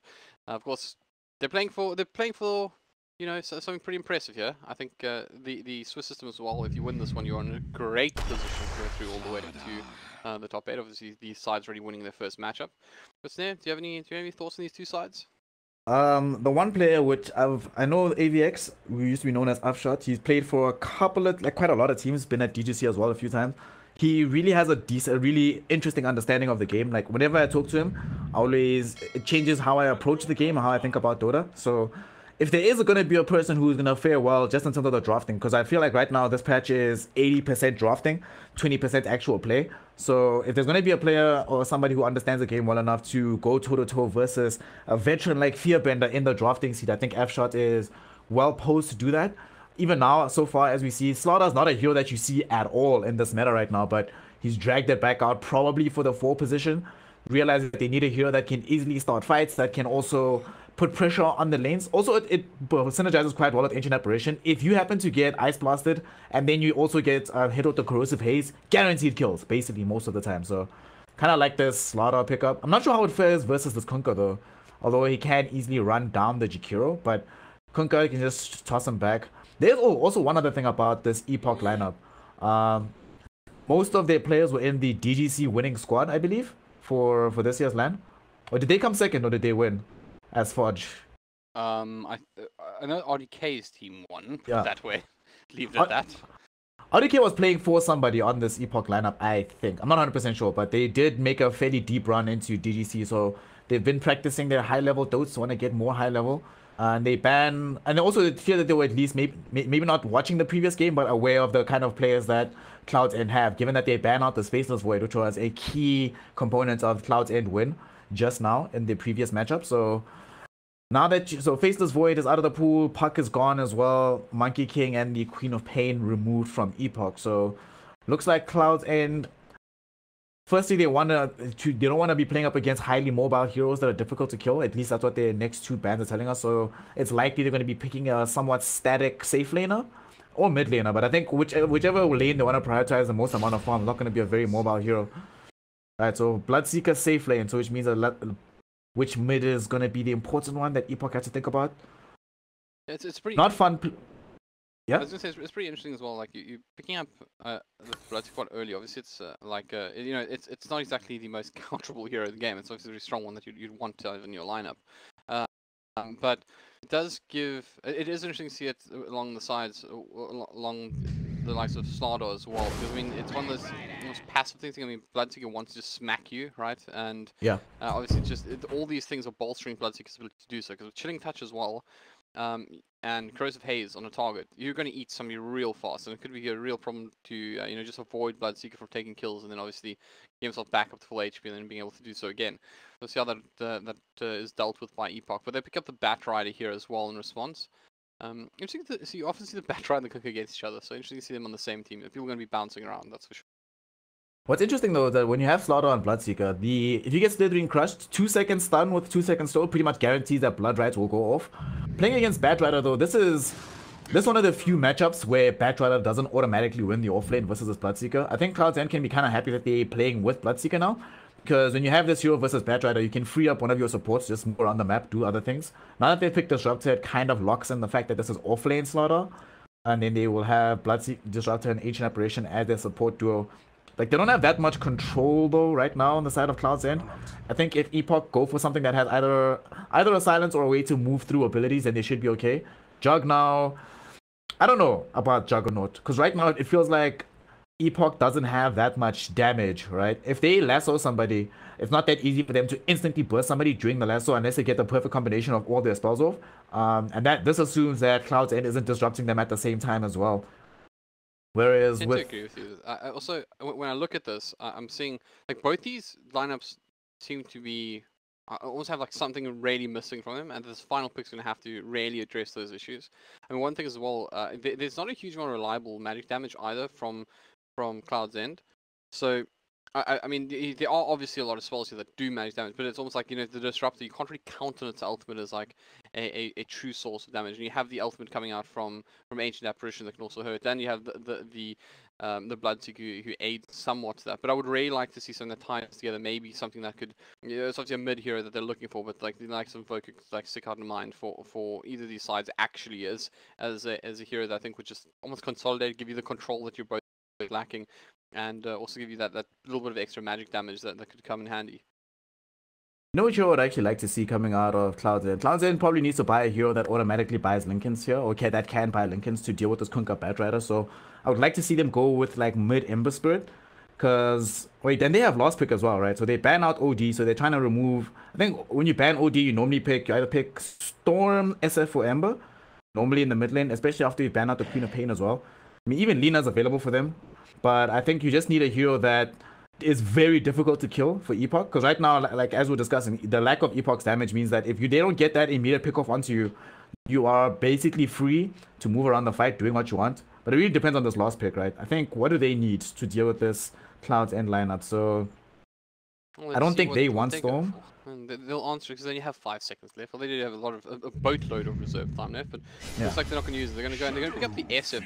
I mean, that could be directly in a counter to potentially seeing the Ember Spirit coming from Cloud's End. There might be almost like a, you know, locking them out of that pick, because I do agree with you. It would have been quite a nice hero that just naturally carries the Lincoln Sphere, and it can almost like pull up really nicely with some of the abilities they have. I mean, if you think about catching out somebody in that Disruptor's ultimate, you know, you can get a lot of damage out in that position. So I think a solid pick from Epoch, and also gives them a little bit more carry, which is never painful to have.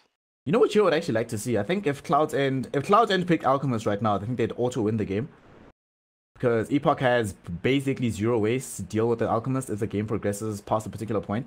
And even SF is kind of a difficult pick for them to play into, for them to play on the side of Epoch, given that against Ancient Apparition, up until the SF has himself a BKB, it's kind of hard to really stick into the fights and get involved properly. You're not the tankiest hero, and one Ice Blast effectively removes you from the team fight. Right now, Cloud's End, all they really need is a little bit more damage, right? Because right now they've got a lot of setup. They need a way to actually win the fights. I don't know. It feels like, as long as they don't address this mid lane, I don't think the mid lane is something they need to care too much about on the side of Cloud's End. They need to just try and make sure that this mid has a decent enough matchup to transition into the mid game. They go for Zeus, so this is more magic damage, more overall burst for their lineup. This is a way for them to actually win fights in their immediate jump potential. So this actually means that I was wrong. They're going to actually put all their farm onto this Bloodseeker as their primary source of like physical damage.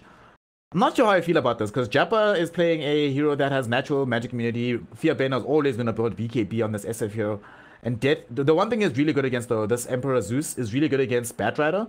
Makes it very difficult for him to get blink initiations, but he can easily get ganked in the mid lane, and Kunkka is one of the best heroes in the world for setting up ganks on heroes that are static like Zeus, also putting you in perfect position to get raised up by Fearbender.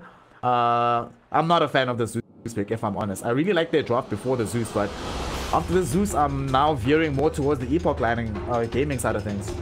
Right, well, let's see how it all pans out. That was a very in-depth analysis of the Zeus pickup. Emperor, though, he's the hero that I was expecting either.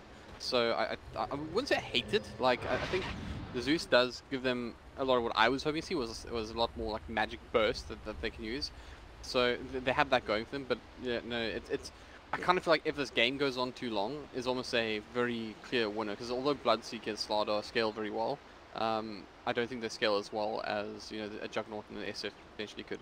But anyways, let's go ahead and get this one underway, guys. I'm really looking forward to this one. Who will take it? It is, of course, the boys from Epoch on the Dire Viking Wick and Clouds underrated. So let's go. So laning phase, any predictions how things will turn out? Other than Kunkka busy ranking the Zeus mid? I think this is going to be somewhat static lanes. Overall, I think mid lane is probably going to be the place where most of these supports are going to try and rotate and make action happen. You have Disruptor and Kunkka on either side of the map. Both are heroes which can create the space for your mid hero to actually get the requisite kills. But overall, like, these heroes don't have that much kill potential unless, like, the enemy heroes overextend from both lineups. So I think it's going to be fairly slow-ish up until level 3 is available for these supports. Then we're going to see some more action, but first 3 minutes I think will be kind of slow.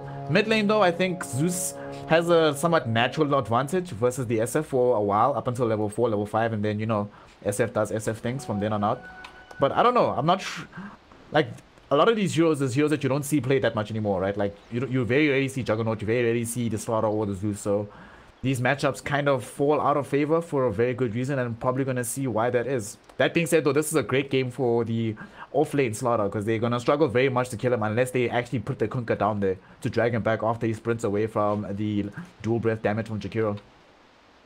Yeah, I gotta say, that it doesn't seem to be a huge amount of kill potential. They do have the 2 mid as well, so once the Kunkka, it's going to be quite a bit more challenging for them. But, you know, at the moment they're just dual-laning it up towards mid lane, and they're going to get off the torrent already onto Emperor. But actually quite a bit of good work done here onto the Shadow King. You can see Havoc just doing everything he can to just make the life of Fearbender as challenging as possible. And I do think Fearbender is also one of those guys that you don't really want to have a give him an opportunity to have a good game. He can just take the game away from you. Enough of you play a reasonably high level SA, Dota pubs will have seen him get into position before we can do really well. So I think it's good that they're applying as much pressure as they are to him. You can see it's a side that does somewhat know their opponents to at least some degree.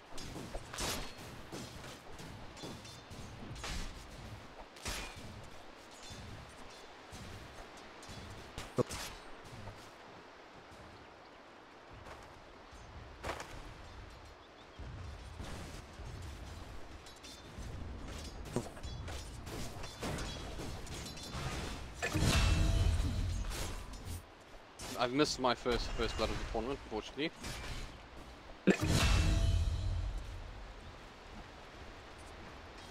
Yeah, I did not see that one coming. I assume there's a torrent in Xbox spot, so obviously just getting caught out there. And that's the problem against an SF with something. I mean, you spoke about it in the draft. It's made to look a little bit easier. I mean, Zeus kind of okay. I'm not allowed to see kills apparently. I think that was the neutrals, admittedly, but there have been 2 kills so far, and I have seen a grand total of 0 of them.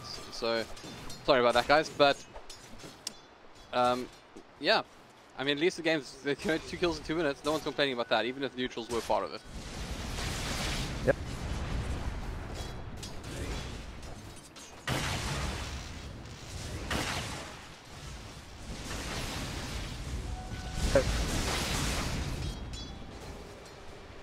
He is he's actually okay, it seems. I just think there's no mana really for the follow-up, and this is only level 2, so his top ult not really hurting at this point.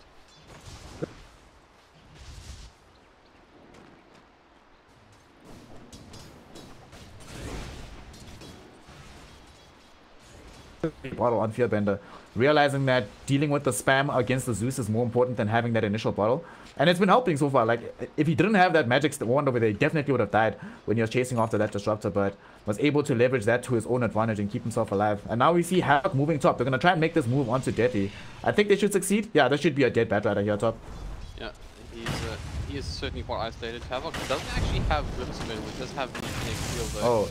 He's just being run down. Deadly's like, cool, I'll take this fight. He's just running.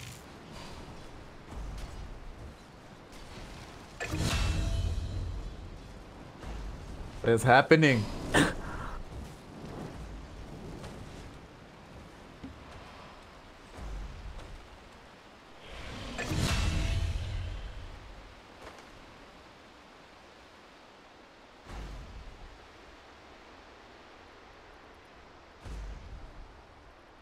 Oh my god.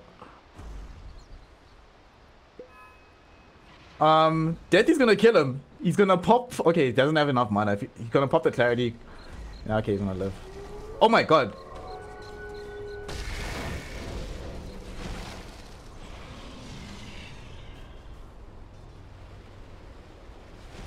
Okay, now It he's would gonna look die. very, very badly for you. So, Deathy now in a little bit of trouble. He's backing off.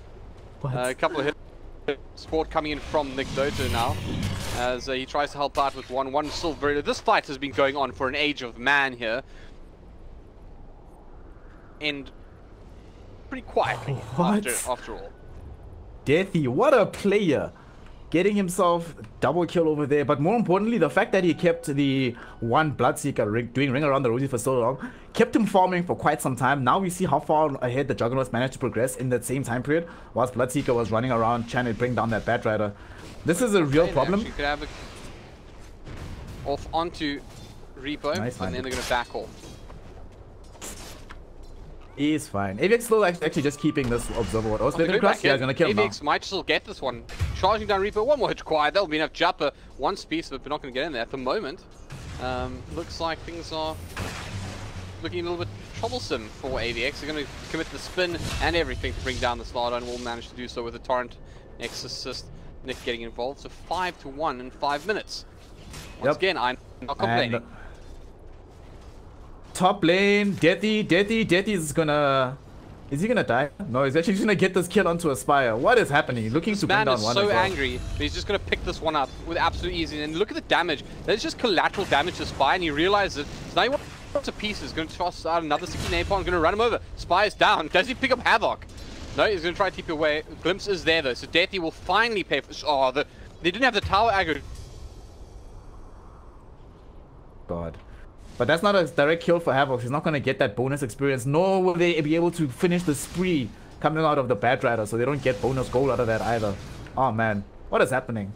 What is going on here? A well-executed Batrider lane. I mean, this is absolutely huge. I actually don't normally bring up network this early. There it is. Batrider offlaner. Third position at the moment. First one is your Shadow Fiend. Second is your Juggernaut. Good. You know what the mistake that was made? I think actually by this Bloodseeker, right? So Bloodseeker is level 4 right now. He doesn't have any points just yet into a Blood Rite. One of the things about playing against Batrider in the laning phase like this is that you absolutely need a point in Blood Rite, because you know that if you get past 3-4 napalm stacks, he can easily just run over you, and if you don't have the Blood Rite to put on yourself as like a deterrent protection, then Bloodseeker... He's going at it again. The man... He has no fear. He's absolutely hostile. This is a man enraged. He cares not for the sanctity of the safe lane. What are they going to do? Just running down one more time, and he's going to get it again. Yeah. He's going to pick it up, and he's level 6. This man is absolutely stomping this lane. This is a massive, massive problem for the hopes and dreams of the side. They are being absolutely obliterated at this point. 7/8 minutes drums of endurance going to come out on Deathy. He has drums, tranquil boots. 8 minutes into the game, gonna have that. Oh my god, this Batrider is just gonna get so big, and there's no way for him to stop him. Like, now Bloodseeker actually has to go jungle. If he comes back into the lane right now as it stands, it's either he goes to jungle or both of his supports stack Knight next to him. And if both his supports are here, that leaves Zeus a little bit isolated in the mid lane.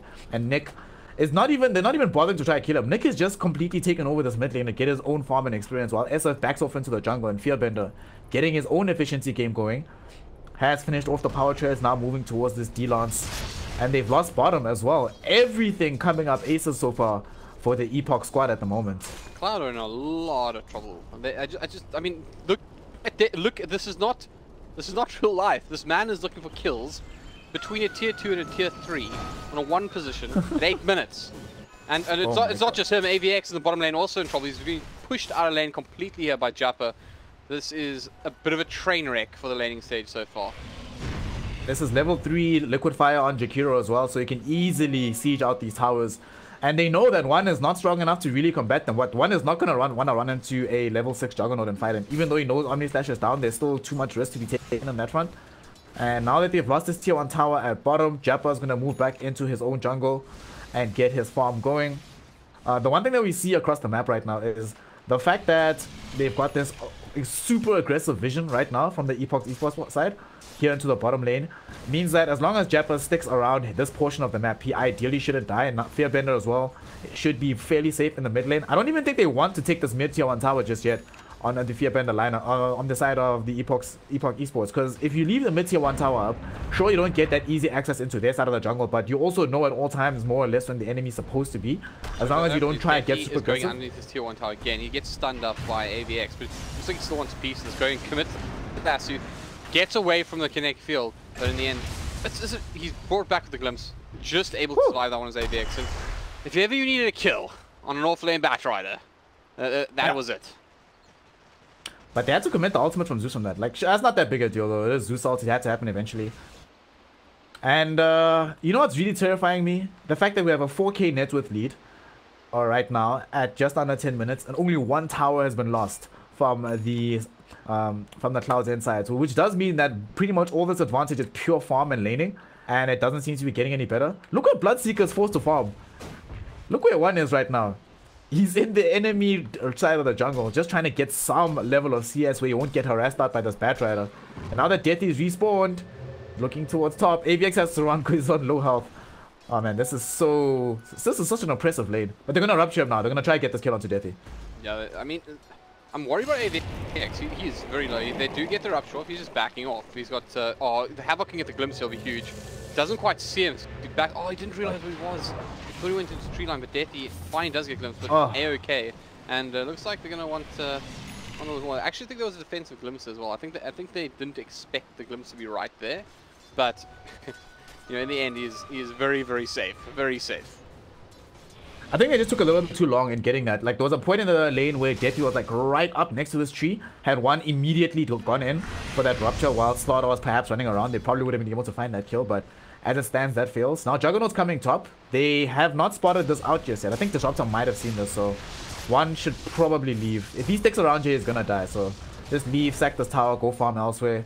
And this Bloodseeker, looks like he wants, does he want Midas because he's saving up all this gold? Bottom, abstracts. Oh yeah, one house goes crazy, and then we'll pick him up pretty easily. And then so another kill going their way.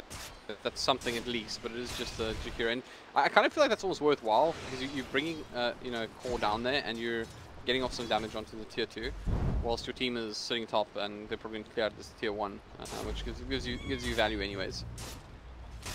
Yep. Putting deeps onto the tower with liquid fire. They're gonna lose their tier 1 on top. Jappa is up here. He almost has the Yasha. I think he'll have it like basically in a minute from now. Man, this team is getting really farmed, and Fearbender as well just finished off his Dragon Lance. Alright, now that he has a D-Lance, he can start applying pressure to the tier 1 tower mid. Doesn't need the additional farm space anymore. He will get ruptured though. Does he die? I think Fearbender, I don't know. He winds up the ulti, but he gets the ulti by Havoc in return, so he has got nowhere to go here. And Kokoram Express comes through, won't keep him up a little bit longer, but they will bring down the Shadow Fiends. It's nice to put there, as they look like they might want more.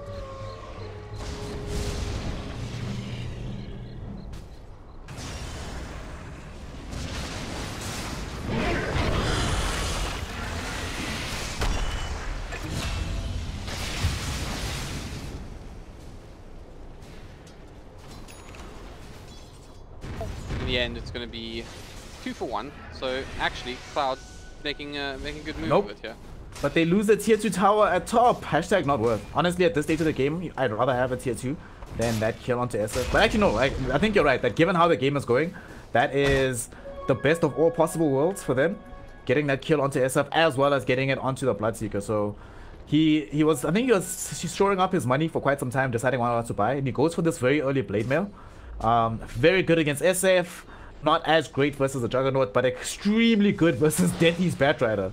So now finally this might give him confidence to go up against this demon who's been harassing him since minute 1 of the game. It's been pretty rough. I mean, the thing about that is that Batrider, he is kind of snowballing, right? So if he gets ahead of you in lane, he can really hurt you. But then he kind of becomes, you know, he's an enabler. That's his position. So now he's just in a really good position to enable. So Deathy, probably the highlights of his match are somewhat over, but you know, commentator's curse incoming. But he's just in such a fantastic position to just cause so much damage to the opposing lineup. And of course, once he gets up that 4-star as well, he's going to be even more threatening. Look at this work that this Observer Ward is doing. Though, like, F-Shot was moving down bottom with the Bloodseeker to try and get a pick off onto the bat, but he sees everything with this Observer Ward. Expires in 10 seconds, but they're not going to find it at all.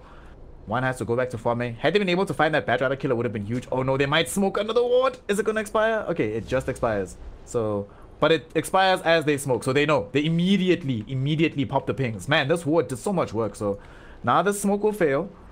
The counter smoke will be there as well from Nick and Deathy. They see F-Shot, they're going to get him. Slaughter's dead. Yeah, so they're going to pick him up here, and Emperor's going to try help those, but he quicker up Express. He's going to finish the off. They get the X as well onto Emperor. He's going to get brought back into trouble. They're winding up the LT. Emperor very low, will be brought down.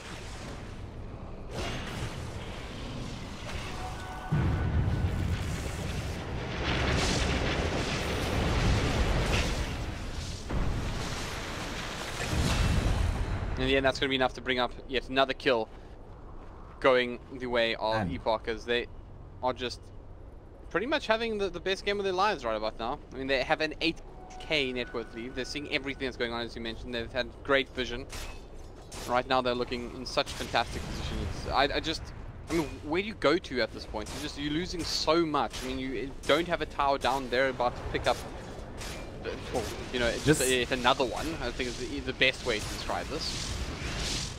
This is the issue that I had with them picking the Zeus off the Bloodseeker, because Bloodseeker is not one of those heroes that you want to actually orient your entire team around. Because in an ideal situation, let's say this was maybe like a TA or Ember or SF that they had maybe on the side of the Cloud's End lineup, then Bloodseeker, all he has to do is necessarily create space, and hopefully, even if he dies a lot of times, it doesn't really matter because you have this other hero that's gonna come up in terms of damage dealing. But because Emperor is in the mid lane, right, once BKB is on SF and he's building it right now, suddenly all their team fight is 100% removed, and they're going to be relying on one to deal this damage, but he doesn't have damage items to do so. So this is going to be, this game only gets harder, and they don't farm that fast, these heroes on the side of Clouds. And Zeus sure is pretty decent, but doesn't farm at the same pace as SF, nor is he as dangerous with that same level of farm, especially once BKBs are online for this Radiant side. What they can do though, I think they need to desperately do, they need to find this Blink Dagger as soon as possible onto Slaughter. We're 16 minutes into the game and he is a really long way away from picking up that Blink. I think you might even need to sack a couple of more towers until you get that Blink Dagger, because otherwise, we've seen so far, Halbert, they can't start fights. Every fight they started thus far has either been a hero overextending on the side of the Epoch's esports lineup, or them trying to use the ruptured glimpse combo to get a kill onto somebody. But in terms of just being able to smoke up and find an engagement, they just can't do it. Even that last engagement we saw them making, F-Shots had to try and go through. I think they smoked and realized, now what? Like, if we don't have vision of where they are, we can't get onto them. We don't have Blink Daggers. We don't have any deep ways to find wards. We don't have any Invis runes. We don't have any Shadow Blades. And now mid, we don't have any Disruptors. He's about to die mid. This is quite big, and they'll pick it up. They'll actually get back by a degree. They get a little bit of damage onto Jappa, but he's going to spin out of Palm. Deathy's dead.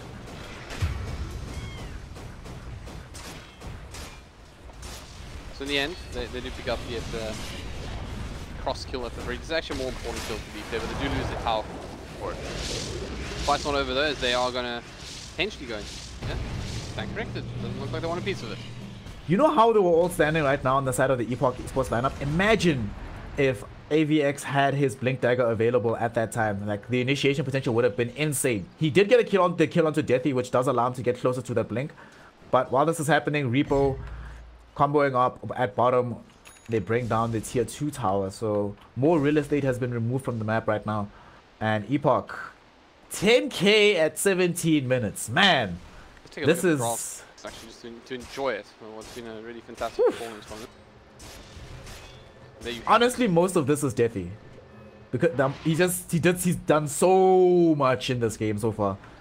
Everywhere he's gone, he's forced a response from the Cloud's End lineup, which in turn means that their carries or their core heroes don't feel as safe farming by themselves without their supports to back them up, especially the mid Emperor. And now X is available. Aspire is definitely a dead man. Nick right next to him. No way out of this one. Thorn, goodbye. Yeah, that sucks. And they're gonna steal away the stack of creeps that was gonna be available for Zeus. Fight breaking out middle. They're going to once again the quick round is breaking onto the disruptor. They got the Magpie as well, and the Omni Slash. Why not? Let's just commit everything to this poor man. AVX trying to TP out on the sidelines. Does he get away? Yes, he does. Looks like this tier 2 is now under pressure as well. I think they should be able to find this. They've got this healing one out from Jug, but the creep wave is actually very far back. Yeah, they might not be able to do this actually. But how do they fight right now? If you're on the side of Cloud's End, what do you do? So they just drop Blood right, and Epoch is like, okay, sure. Yeah, I don't know what to do at all, because it's also an issue about core items, right? I mean, if you take a look at the Slardor, for example, he doesn't have the blink tag up. He's moving towards it, but you can't even pick the fight you want at. I mean, this is a perfect example. He's trying to just run down Repo. It means he's gonna get like, well. Oh. Deathly in the front lines again, starts picking it up, and this time Havoc, and he's just trying to worm his way out. Can't get anything out of this one, and they're just all on the retreat. The X is there once more onto Spike.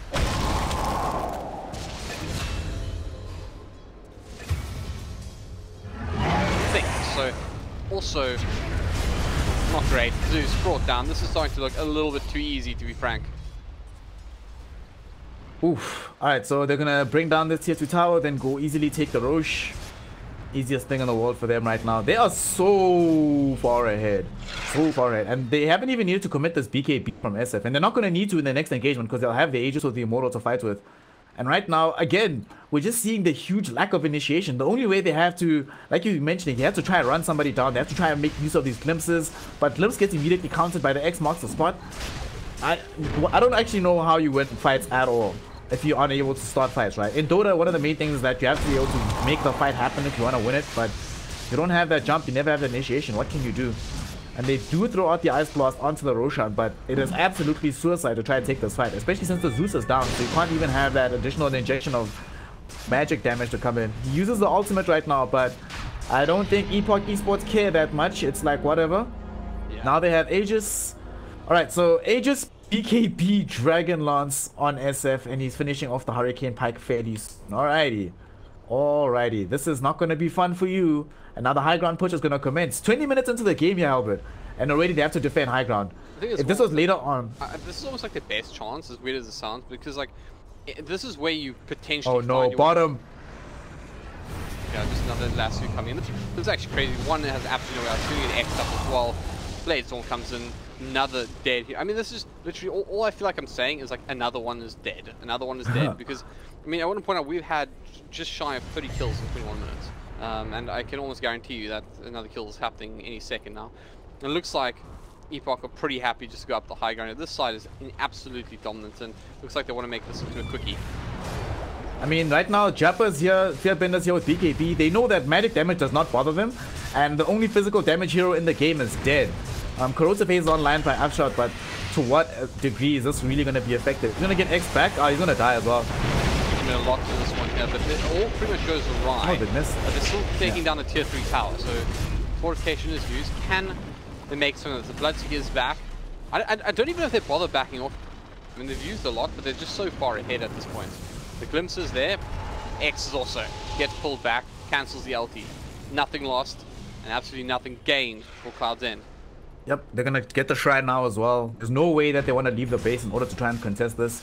The only place that they can fight right now on the side of Cloud's End is on their own high ground, but outside of the base is effectively suicide to make engagements happen. Finally, Blink Dagger is online for the Slaughter, but the enemy is left, and now they're gonna get this kill onto this Disruptor. Once again, it's the last two there, Deathy. You have been a monster, so take a bow as Havoc takes a trip back to base. Because this game has been completely taken away from the clutches of... I mean, I say it's clutches. It just never felt like a stage where Cloud's were in this one. It's just been one-way traffic since the beginning. I wouldn't be surprised if Sirac goes down to the actual BKB actually missed by Fear Bender. They're going to toss a lot into the Rupture. They're going in there. Coco, goodbye. There was a slot out there. He's not there anymore. They're going to toss the Ice Path out on the sidelines. One trying to do whatever he can to get into this fight, but the racks have already fallen. They're going to pick up the Ancient Apparition as well. Pulling him back. One pops a Blade Mail. They don't care. They run over him as well. Emperor, he doesn't want any part of this. Trying to back out. In the end, it's going to probably just be another Axe here for pretty much for free, as once more, Epoch just absolutely dominated its team fights.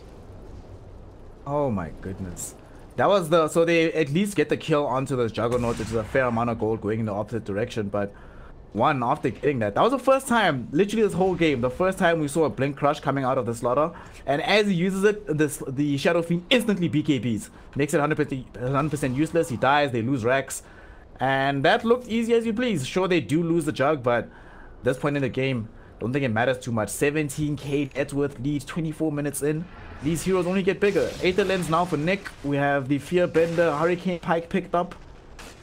And you know what's really bothering me though? Is just, if you look at the farm and the items available right on the side of Cloud's End. Emperor only has his Veil of Discord, still trying to move towards maybe finishing off the Bloodstone for himself on his Zeus.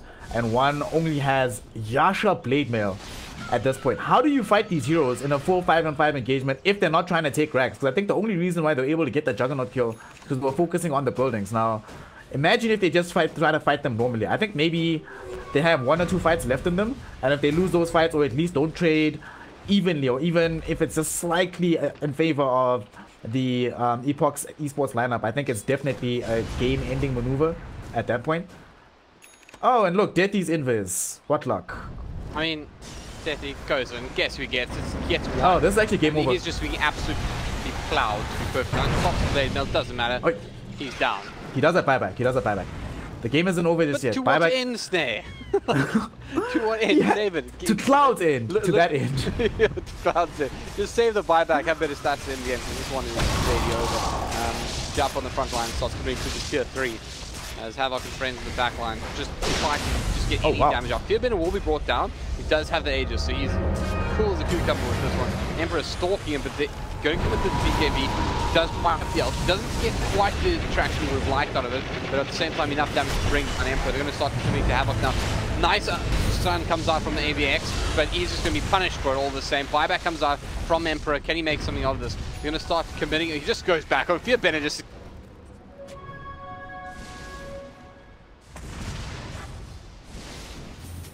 Alright, Bloodseeker's coming though. They've got Rupture. They can try and make something happen now. Does in fact, he did rupture Fear, but he just stands his ground. Just says, I don't mind. I'm not going to move. Does get 4-star forward though. So takes quite a bit of damage from. Can they finish the big man down? One has fallen. Aspire has absolutely no chance. And this one, lads, this one's going to the GG. As Epoch absolutely destroy Cloud's End. And I got to say, maybe the laning phase just wasn't what they needed. And I think Cloud's End is better than this, to be perfectly frank. But take nothing away. This was an excellent execution from Epoch, and I think they are well primed to make their way through to the qualified 8, if you would, and enjoy some high-level stuff. It's going to be hard to bring them down. That's for certain. That was definitely one of the best executed drops.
is cold, but your heart's colder.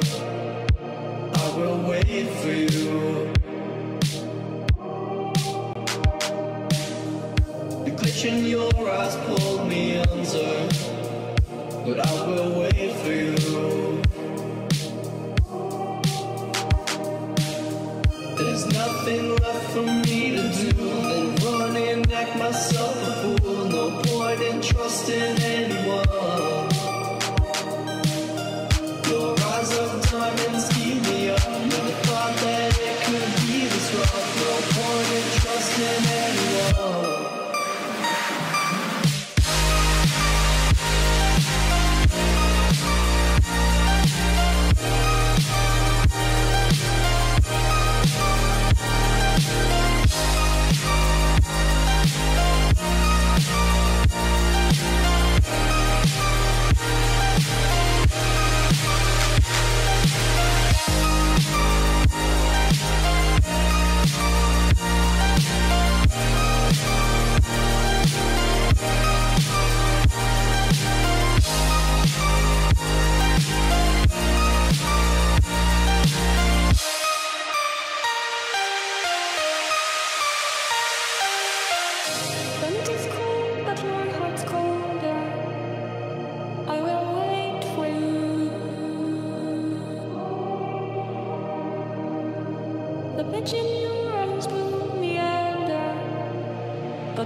When the night is over, my life is over. 'Cause I start thinking again about our time together. When the night is over, my life is over.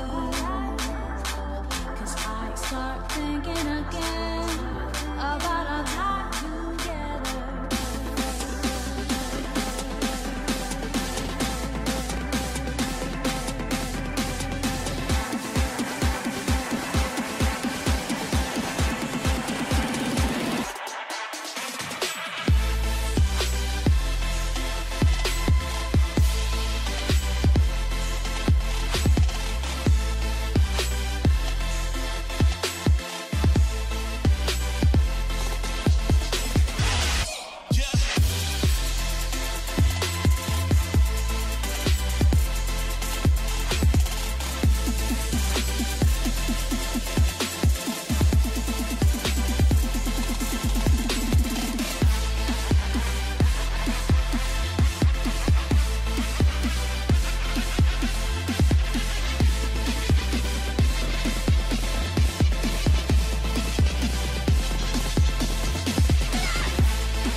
'Cause I start thinking again about our time together. When the night is over, my life is over. 'Cause I start thinking again about our time together.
$1,246 gold. 1,200 gold. They got 1,500 for killing the Ember, and Mirana got both kills. So Mirana actually just nearly got 3,000 gold from a single team. What? Yeah, but she's spending it on a Maelstrom.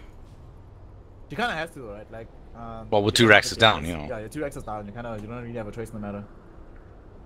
Gotta go all in on that. That's a pity. Here. Pity. Well, Binks. That one-man RP. I mean, he was trying to go for the DP, but then he missed. He wanted to catch DP and Spirit Breaker, and then ideally you can burst her. You know, I think something's wrong with Binks, because in his first game he was playing Earthshaker and he was whiffing his Echo Slams. I mean, he was whiffing them because he didn't have a blink. He couldn't actually farm it up. He was just absolutely shut down in that top lane. But if he's whiffing RPs now as well, then something's up with Binks. His head's not in the game. He's smurfing, dude. He's just trying to think like, oh, these guys think I'm trash. He's gonna come through and like wreck everybody. This is the play. This is the plan. Strategic juke. Yep. Strategic, tactical feeding, bro. Like it's a real thing. All right, you're not really strange though. Not has to make this NTD team really annoyed, or the Spartan Esports team really annoyed at this point, is they could actually lose one fight and still lose the game. Look how fast. Oh, here we go. MSN Here we go. Here we go. Here we go. MSN. Oh god. He's avoiding a lot of magical damage, but it ain't gonna be enough. Goodbyes. It's $790 down. But Rush is actually gonna go down as well. That's tasty. Wait, that's Ember, right? Ember doesn't have buyback. If they really doesn't have buyback, I think you're all in push right now. I'm not sure they know that. I think they're just feeling scared at the moment. Oh my goodness. So This is the psychological part of Dota. This is psychological warfare. also they don't have buyback on DP, right? So you don't wanna lose her. Man, she's so poor. Like 40 minutes in, you got Hood, Yule's Veil. What is this? Feels bad, man. He's being doubled up by both of the enemy core heroes. The only core that's behind him is Magnus. Yeah, this sucks. Not a good look for DP. But once you get level 20, actually. Wait, so does he go for the 50 move speed or does he go for the 10% cooldown reduction? I'm a big fan of move speed, I gotta be honest. 50 is a lot, right? That's 3 boots basically. Over and above your already existing phase boots. Yeah. And your Yules. I mean, that's bloody Also, enormous fast. X's and cooldown though. Just saying. Sorry? Like 10% on the X's and cooldown is a lot. Only like 14 seconds, right? I mean, The question is, how much are Team they fight. relying on it? How much are they actually relying on it? I feel like actually at this point in the game, right, the main thing you probably want from this DP, given how bad the game is, you probably just want her as a, in the team fight, just a silence machine. So you silence, then exercise. So wait, what's the cooldown on silence? Cooldown on silence 12 seconds, not worth getting the reduction on that. guys, I'll be right back and mix with you. Alright. Maybe you actually get the 10% reduction just so you have a fast. Just for exorcism. But you can always purchase that, you know what I mean? You can always purchase a Octarine, Octarine core. which is not bad for a Death Prophet anyway. And also, this is a game like, okay, let's think about this, right? So if we look at the heroes right now on the side of the Spartan side, they have 3 stuns, right? Roots, with the Pudge, Hook into Dismember as well as RP. So as long as DP is able to not actually get caught out, and you can use yourself out of the root, right? So as long as you don't get Dismembered or RP'd, you know, you're always going to be contributing usefully to the fight. So it's actually probably better that he gets the movement speed, right? Just to kite these heroes around, throw out the silences, put Spirit Siphon onto Ursa, make sure that this hero can't run around, can't do anything. Also, she needs to be able to outrun the Ursa. Definitely. Ursa I mean, if Ursa gets a piece of her, I mean, she is absolutely boned. Between the bash and the blink and the, you know. Oh, and Diffusal Blade. Actually, yeah. Maybe Diffusal Blade changes the game a bit. I feel he dies now though, right? This Ursa. Like, No, dude, no ways. did No he get ways. arrow? Okay, where did the arrow go? Oh, they missed the arrow. He's not dead. He's not even close to dead. He's got enrage. He's fine. He's got friends around. as well. Wait, does he have BKB? No, he doesn't. He can get silenced, dude. Like, when he drops down, he can get silenced, and he can't enrage out of this. Even if he gets silenced, he's got Aegis. He's got Pudge Hook. Yeah. He's got friends on the way. Maybe they burst the Aegis. Like, under ideal circumstances, you can still take out the Aegis. Also, this pause is very bad because Death Prophet can no longer time the silence. She now has to kind of guess at what point is the Yules in. Anyway, let's see what happens. She's got this. She's got this. Nah, okay, they're gonna back. Nah. I'm scared. Yeah. Yeah, they don't have buyback on DP. You can't just go die. Oh, he blinks in. It's good. Oh, the bash. Oh, my word. Oh, you go, boy. Oh, the hook. Thank you, Pudge. Thank you, Pudge. Oh my god, Ass that was saved. That was actually so good for NTD, the fact that Pudge hooked him out. Because I feel like you could have actually solo killed that Spirit Breaker. Like if he didn't get hooked back. Yeah, I would have started wailing on Spirit Breaker, but I think Spirit Breaker would have run like a little girl anyway. Yeah, man. Have you ever tried to run on Spirit Breaker when you're playing against an RNGesus Ursa? It hits you like 4 times, all of them are bashes, and you just die. That's true. But it is just the 2 of them. They're fighting in a very rough spot. I don't know. Could have gone either way, I guess. Yeah, I really could have, but... No, What about this anti-mage, dude? I mean, this is the hope and dream, the ace in the sleeve. TXT. What are they gonna do? I actually, you know what I actually want, right? I actually really want NTD to win this game. Why? Because what I really want, right? I want them to lose Megas first, right? Then I want to see them purchase like Maelstrom on DP or something stupid, like something silly like that. and then just come out and win this game. Speaking of winning, You're not gonna like what I'm about to say, right? This game's actually even right now. with a 20k net worth lead. Yeah, the 20k net worth lead. 20 to 42. Yep. 2 racks is down. Yep. Well, you were right about one thing. I don't like what you're saying. Are you guys not casting, right? No, we are. We're actually just Kind of. doing We're a- more like just commentating. It's a bunch of us casters looking at the game going, ha ha. You're playing live. We're just waiting for them to finish up before we can start the next round. But the thing is, right? I'm still really bothered by the lack of lockdown. Let's say if they don't RP, DP, anti-mage, and Mirana, then they actually stand a chance to still lose the team fights.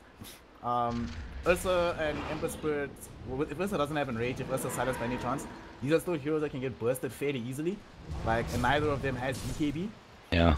I'm actually really scared right now for Spartan Esports. This is gonna be great. I hope they don't. Out goes the hook. Nothing. Oh, he went fishing, caught nothing. Mag, he's looking to lock and load in the back lines. Ooh. They want this. It's time. Who's top? Who's pushing top? Okay, TXT is top. The actual anti-mage. Oh, that arrow. Don't go back. Oh god! Darren Taylor is good. good. Out Oh, the hook! The Mirana in trouble. She goes down. She Yes, does bye. get the ulti first though. Not sure how much good that's gonna do. Out comes a charge. Just knocking him back. God, that damage! Oh, and another hook comes out! Oh, the dieback is huge! You go, Punch! You show them what you're made of, you fat ass! Massive. Absolutely huge. I think that could pretty much be it. They actually defended that. This is actually fine. Like, if anti-mage is able to jump forward and sees Emperor's work, he just ult him. And he dies. Gem though. And they're gonna get the gem back. Yeah, this game is still going. So, It's chilled. I like it. It's No, chilled. no, Ursa. did he Hello, buy back friend. anti-mage? Okay, now the game ends. Why did anti-mage go up the hill though? What are they doing? Oh my god. They were looking for that extra kill. Honestly, I feel like Spartan or NCD could have actually won that fight, but they played right into their hands, like their positioning, knowing that Ember Spirit had double Daedalus with Battle Fury, and there's a Magnus, and they still Surely both this were is over basically by now. clumped up together, and then the inevitable thing happened. Yeah, now the game's over. Oh well. No. Well, remember we're watching this game 2 minutes behind, so. I'm pretty sure. No. I mean, I would love a comeback, like if they get. That would be Hero, crazy. Ursa, Ember, and they buy Rapiers or something. No, it would also take forever. I mean, we might as well start a game of our own. For them to come back out of this one, it would take forever. Oh no. You see, they just they have no answer to Ursa. Pugner should have done it, but I don't know. Finally the arrow lands, and she's alive for longer than 2 seconds. I feel like there was actually a moment Uh-oh. she could have survived that. Had she been Run, able to get bitch! the Yozo. Oh god! Is it gonna be enough? What? Oh, Dude, he just bought that. That was ridiculous. clutch plays, clutch buys. Oh man. 5 down for the Radiant, and Barbe coming out on Ember. The GG has been called. Alright, let's Right. do this. Let's see who's next. Well, ladies and gents that are on the stream, we're going to be back shortly with the game that's going to be up next. Do stay tuned, don't go anywhere, and we'll see you guys shortly.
this way before.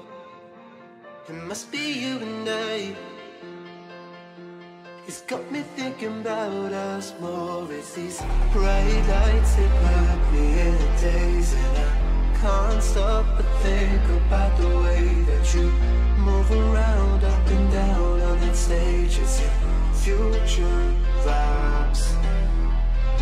Bright lights that put me in a trance, so I feel like I can do it all. It's a good life that I really want. It's those future vibes.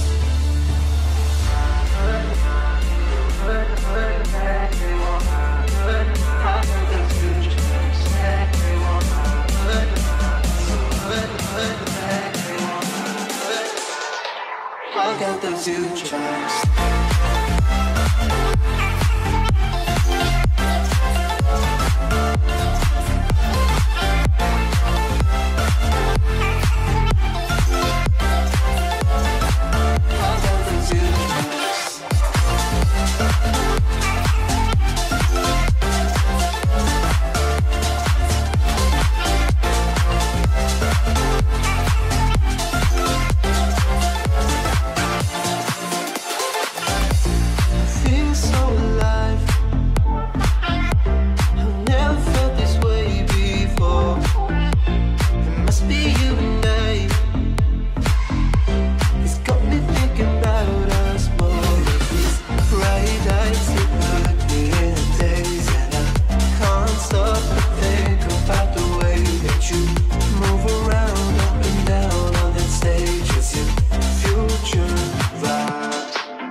Good afternoon, Dota fans. It's time for our final matchup of the morning, or I guess the day, as it is in fact the afternoon.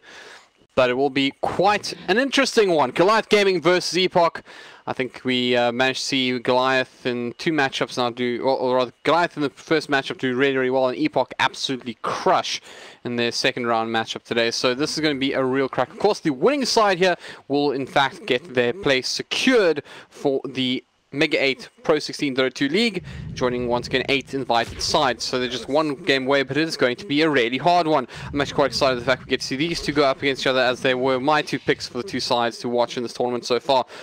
On that note, my name's Holbert, I'm joined by Snare. Snare, welcome back to the cast. Venomancer. Snare, welcome back to the cast. Hello. How are you? Are you ready for this? Are you ready for the teams that have been most dominant today to go head to head? Yes, I am. Yes, I am. I'm not ready to press T though. That's why you missed the entire introduction again. But I had a feeling. Yeah, I had a feeling. It's just this casual kind of, oh, by the way. But anyways, yeah, I'm looking forward to this one. I think it's going to be quite something. As mentioned, these 2 sides really have been very strong this tournament so far, and I think they're almost 2 sides that I would expect to do very well in the league itself, should they of course both manage to qualify. But looking good for both sides from that perspective. Just 1 game away for both, and of course one of them going through in this one, and one of them potentially going through in the next round tomorrow, which will start at the same time. I believe it's just 2 rounds that will remain. So if you're looking for some more Dota action, check it out then tomorrow at 11 AM. Let's go over the bans and picks so far. We got the Night Stalker, Nick Assassin, Viper banned out by Goliath, and the response so far has been Spirit Breaker, Necrophos, and Bloodseeker, with Tusk and Jakiro picked up by Goliath, and Lich and Venomancer picked up by Epoch. Snare, your thoughts? So Epoch are trying to ensure that their laning phase goes relatively well now. Haha, they banned Batrider themselves, so they definitely want the lanes to go well, because you know when you have Lich, that's all you really want to do. Probably going to be a Lich Venomancer lane together wherever these 2 end up. Actually, no, like Venomancer can do a lot of very different things. Also, they see the fact that there is a Tusker in the game right now, and the last thing you want to give Goliath is a greater ability to fight around that hero, whereas Goliath so far just banned out. They banned out a lot of roaming heroes. They don't want to allow Epoch the ability to just take over the early game, and they banned Kunkka as well. So this is all about the support movement, right? These are all Nick heroes that they've removed so far, with the exception of the Fear Bender Viper, which is a classic from him. So GG want the ability to play Dota in the early game, and Epoch just do not want to lose the laning phase. They go for Monkey King. Is this... So Kara just played Monkey King carry right now for Goliath in the game preceding this one. And I don't know where this Monkey King is going, because we've seen a lot of carry Monkey King. This hero can be run mid. The Chinese play this hero in the off lane, so many things could be happening right now for Epoch. And the same is true of Venomancer as well, right? The only thing we know for sure is that they have a support Lich. Venomancer can play in all 6 roles. Monkey King can play in 3, sometimes even the 4 position, like in support position as well. So very open draft so far from Epoch. I like this. Yeah, a very fair point. I think one of the other things to consider as well is that you know, this is a real bully hero, right? And we saw Epoch play with that exact style of mentality in the previous one. So although I agree with you, when you pick up something like a Lich, it's more like, I don't want to lose this. But at the same time, Monkey King is going to give them that aggression that they were able to use so well in the previous matchup. So we'll see if that works out for them. But of course, it does also mean that, you know, there's a couple of options here for Goliath. I mean, the Tusk and Jakiro both potentially play as support, but it could also be played in other roles as well, notably offlaner, and even sometimes you'll see a mid Jakiro for that matter. But obviously not going to be in this case, as we see the puck also picked up here. But as I was saying with this, is that it does give them an opportunity to look at something that can counter it. So maybe like a Vengeful Spirit, something just to get that Monkey King out of his ultimate and make their lives a little bit easier. So we'll see what they do, but the good man... I can just say I really like Epoch's lineup right now just because Earthshaker. Yeah. Any lineup that has Earthshaker is usually a good one, right? Pretty much. You want your team fight, you want your disable, you know, Earthshaker's here. Earthshaker, man. So with this Earthshaker pickup though, it makes me think that Epoch definitely want to run Monkey King safe lane, Venomancer in the off lane, and then they want to decide what they're going to put mid at this point in time. I like Puck though. I think Puck was probably Goliath's response to the Batrider being removed. The hero does more or less the same thing in the lane, except with not the same amount of pressure that can be applied. But in terms of initiating fights, starting things off in the later portion of the game, kind of similar heroes, it does mean that it's unlikely that it's going to be any form of aggressive lane, like with Tusk +1 or Jakiro +1 in the bottom lane. Probably Jakiro goes mid, right? To help out whoever's starting off in that position, which is going to be a Tinker in this go around. So Tinker mid. Alright, what's Epoch got left to try and pick up for this? They Is Storm? Oh my god. Dude, if they pick Storm right now on Epoch side, what does Goliath do? Because they have, what, one hero that can sort of deal with the Storm Spirit, but Storm can always dive immediately onto their entire lineup. So they ban out the Faceless Void now as well. So I think Epoch probably wants some ultra mobile hero that can catch up to the Tinker, but that also is kind of weak versus the Faceless Void. So probably not PA, but I don't know. What do you think about Storm or Ember Spirit, or one of the spirits actually in a core position? I gotta say, if you're Epoch right now, Storm must look pretty interesting. I mean, it's got the capacity. Just, I mean, there isn't a lot of lockdown. There's the silence from Puck, which is really the only massive concern. I mean, the chance of getting caught up by the likes of a snowball or the ice path is not great, right? It's not the kind of reliable stun you want to be using up against the Storm Spirit. So Storm. I did that. Okay, well, Goliath knew. Goliath. Okay, that's a very good call. And then, I mean, they obviously realize that their own weakness here, but there are other mobile heroes I think still could be pretty good. I mean, unfortunately, things like Ember Spirit aren't that. It doesn't function the same way, right? Because you immediately there's a good. I mean, Puck's silence against you is even more damaging. It's actually a perfect counter to it in many regards. So, I still think the lockdown's a bit of an issue for Goliath. So anything that's mobile, in my opinion, would be a solid pickup at this point. They also need something to frontline with right now on the problem with Epoch, because all their heroes at this moment in time aren't necessarily heroes that want to be at the very front of the fight. So they actually might opt to put this Venom on some mid, still keep the MK in the safe lane, and then do something else in the off lane that can start the fights for them. Like Centaur, Centaur or Axe. Axe would be amazing here.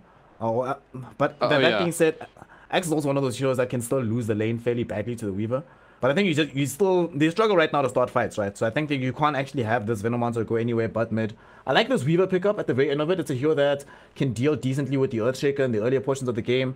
It's also a hero that is not very scared of like sustained magical damage coming out of like Venom Monster. Can just run away, wait things out. Usually has a couple of regen items himself as well, and can just move around the map and get back into that position. Also, they have quite a lot of split push coming out of Goliath and some wave clear. The only thing that's struggling on their side is a little bit of team fight lacking. So Epoch still needs some wave clear of their own. Right now, they only have ways to stall out pushes, but no way to just remove the waves entirely. This is a really hard decision for them to make in terms of their last pick. I really think they were probably angling for the Storm, but it being banned out means that they can't get a hold of it. What is it? I mean, I didn't see that one coming. This is the offlane hero that they've decided to get for, right? The hero that takes the place of the initiators, because again, Venom Monster and Monkey King do not want to be at the front line. So this is probably just going to be an ultra beefy Doom. His role is just to run forward, either Doom Weaver or Doom the Tinker. Either one of these heroes that gets doomed, and pretty much Epoch wins the fight, and then they just run at them, right? Because all the damage they have right now on Goliath, a lot of it is magical burst, but most of it is sustained damage over time, and Doom is pretty good against that, given that he has Scorched Earth available, and once he starts eating creeps that beef up his armor as well, he can get additional armor from Lich and from the ice creep, which makes it harder for Carter to bring him down. Muzzy is unlikely going to be able to burst down Doom in the later portions of the game because he'll have high HP. I think I can see why. Yeah, this Doom actually makes sense. I'm fine with this. Also, it's pretty decent in the laning phase. Carter will not be able to kill you by himself if you play correctly on this Doom hero. Okay, well, let's see how that works out. I think, I must say as well, like, he has like really good Doom targets, but I think in the previous game when we spoke about it, being a Doom, there was no sure way to go, but you commit to the Invoker was... In this case, I think this is more overt. Like, you probably want to... Other heroes that's good against, like, the evasiveness of the Puck and the Weaver, but you get rid of the Tinker, there's a lot of damage and control that you're losing out on it. But anyways, let's get this one underway. Of course, one more time as Epoch versus Goliath Gaming. Winner of this matchup will make their way into the Mega8 Pro 16 Dota 2 League and join the 8 Invited Sides, which if you're interested in finding out more about, you can check it out on the Mega8 Facebook page, where they are releasing little teasers to who's going to be in there, and I promise you won't be disappointed. But anyways, let's get this one underway. So my generic question for the beginning of the game. Which lane do you think is the lane to watch? Top lane, because Panda737 did the most G thing I've ever seen. Or not ever seen, but it was really cool. So he did the usual smoke up TP, walked around the lane, planted out this observer ward that blocked out the pull camp, as well as still in smoke. He got onto the high ground, saw the Lich being played by Rupo coming back from planting out an observer ward at top, and then he gets the instant D-ward onto that. So now it means that this Monkey King Jappa is going to have to be afraid of a lot of potential pressure being applied in the top lane. So I think top where Monkey King is probably going to be the action lane, because it's unlikely that you want to really go on Kota if you're playing on the Epoch Esports side up. So mid and top, I think, are the action lanes. Especially because like Jappa does not catch up very well on this Monkey King. There's not a hero that you want to ever have fall behind. But are they running an aggro lane? What's happening? Oh, Nick is just blocking the lane. Yeah, it's definitely top lane then, because Lich is going to sit mid, sacrifice a creep or two. Nick is heading top as well. And ideally, you really want to be able to bring down Puck in the early game. This is not a hero that you want to let a good start happen, especially if you're playing with a Doom, Earthshaker, Lich, Venom Hunter, all very slow heroes that aren't very mobile without blink daggers. So you don't want to have the one hero that cancels out all your potential mobility, bad as it may be, having a good start. So that's where I want to see them put the most amount of action. But mid as well. Yeah, they're really going on Muzzy. Muzzy, quite a bit of trouble here. He's just caught out here, but he actually gets the support coming from Panda. Muzzy actually still might fall here. They really want to bring down Fearbender. Nick is just plugging away at him, but it's actually going to be Panda who picks it up first. In the end, Muzzy survives okay in the end. Nick actually also sent packing, because I mean that's not great, because he may as well just base. I think he looks like he's going to commit to the tangos and the clarity, but it's going to be costly for him at this point. Actually, I rescind my previous comment because I remembered one thing. This is the M God Tinker here, Halbert. This is a SA Dota classic. It's actually interesting is Cotter, also another player already well known for the Tinker, obviously playing the Weaver in this matchup. But I kind of feel like when you have players who understand a particular hero that well, they can often synergize very well as well. So yeah. Obviously Weaver and Tinker aren't exactly known for their ability to work together, but more so they're both rats in very many ways. So you may find that they'll be able to play with each other very well from that perspective. This is such a hard lane for Fearbender, playing on this Venom monster, because normally what you want to ideally be able to do with Venom, you get a couple of levels, you can just spam out the lane with Plague Wards and farm easily, but Tinker doesn't really care about that because he can clear the wave so fast that he can just right click down your Venom Wards and it doesn't really matter to him. And if you try to counter up against him, he does a lot of magical burst, which Fearbender is not necessarily ready to counteract, given that this hero doesn't have the most HP in the world. So I think this is decent start so far.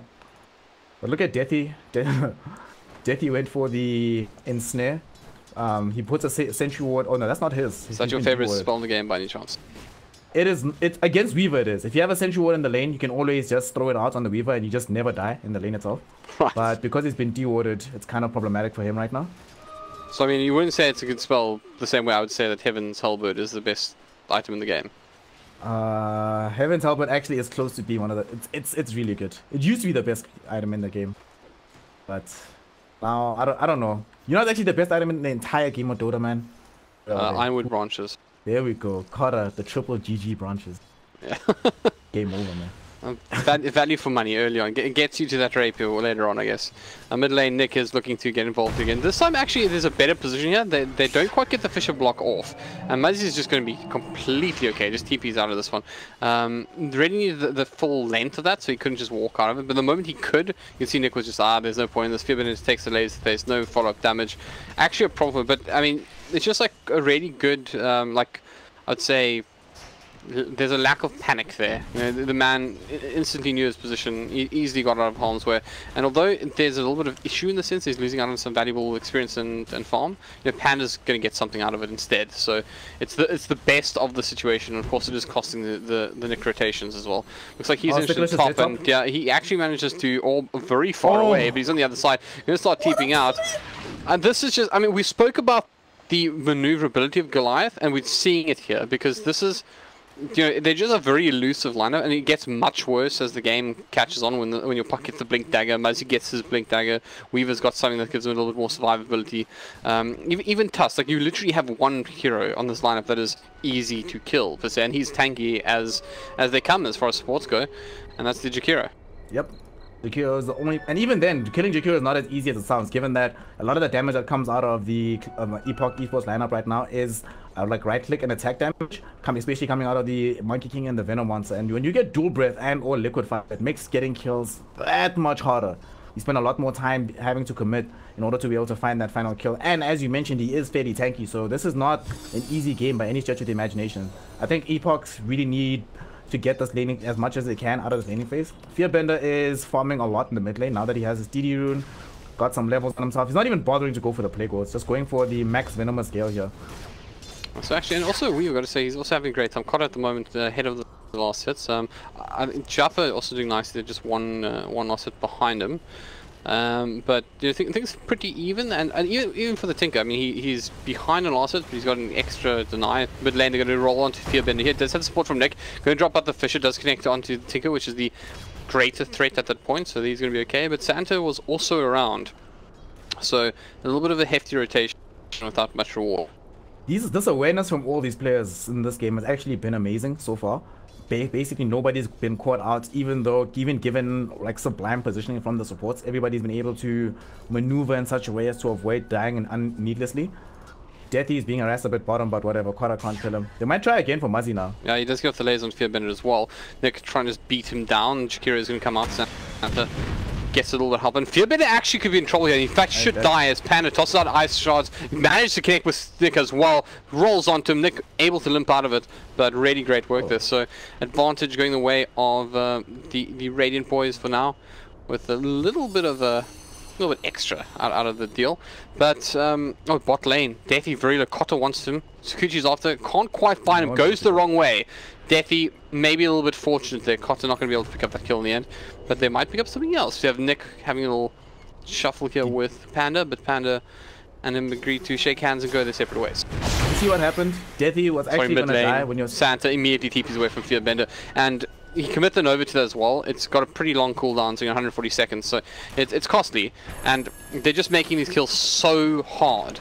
GG are doing a really great job. I mean, if you think how different this game could potentially be if GG were a little bit more nervous or something, because right now they've done very, very well just reducing any casualties. Yeah. Made sure that they don't bleed any casualties on across the map. Panda's gonna die though. Here. Should finally fall. Finally a kill should go their way. He's gonna get the snowball, gonna walk back towards the Roche pit. Maybe a little bit too far. Have they messed this one up? No, this should be enough. One little more paw coming in from Nick will seal the deal. Leveling things up at 2-2. Gotta say as well, Snare, that although I really like the way that GG has played, they're actually slightly behind at the moment.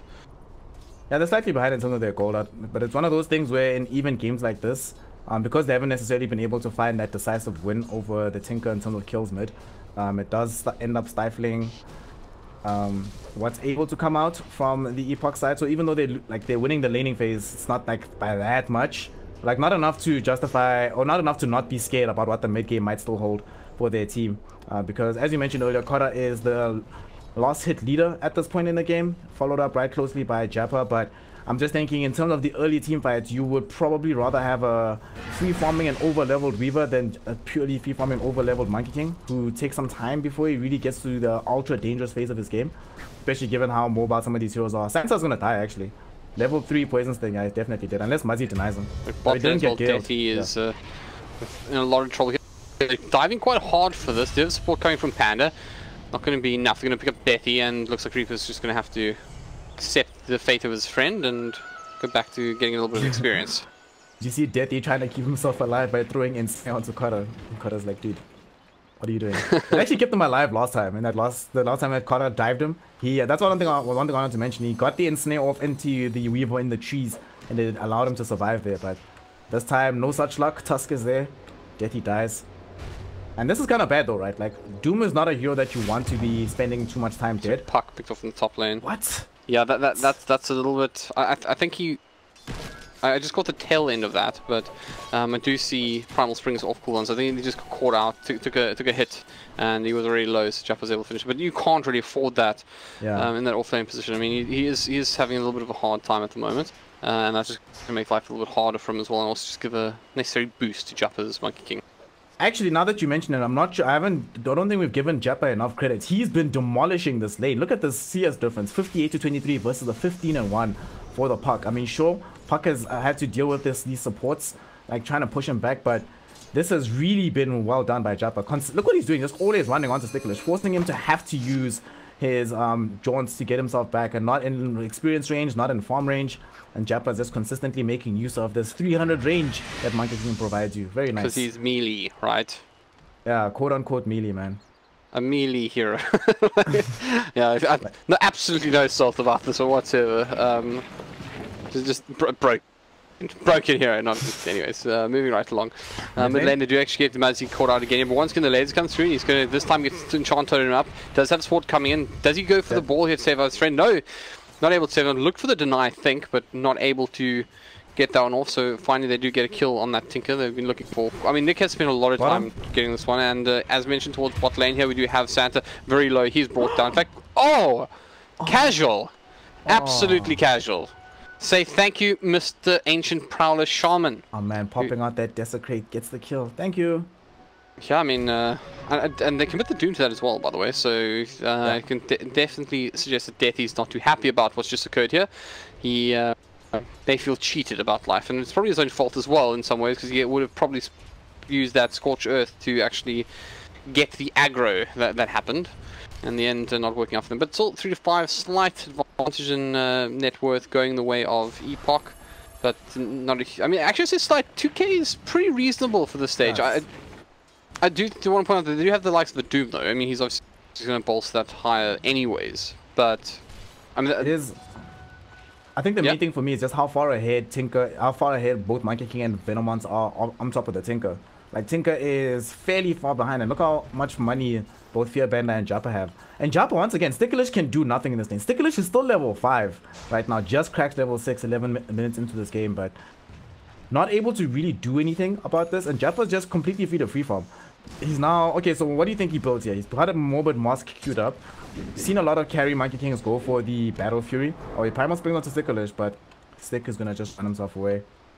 Yeah, he's got options available to him. I mean, obviously something like an Echo Saber never hurts, but we'll have to see what he opts for here. But I think the big thing as well is that in this position, when you get this like a really good start, you don't like passively farm your lane, right? He's done a very good job at making the Puck's life very challenging, but you got to actually change that into more, because you obviously Puck's, as you mentioned, here you don't really want to play from behind on, but he can just an off lane and do his job with just a blink dagger. You know, he can get those good initiations off, and he'll find his farm via good fight. So you want to really find other heroes in the game and slow their core items down as well, just delay their timings, and you find yourself in a good spot. But we'll see how he opts to do it. I mean, he's once again really a good spot. He's going for that Mask of Madness as well, so that feels aggressive to me. Probably find him get quite mobile once it's picked up.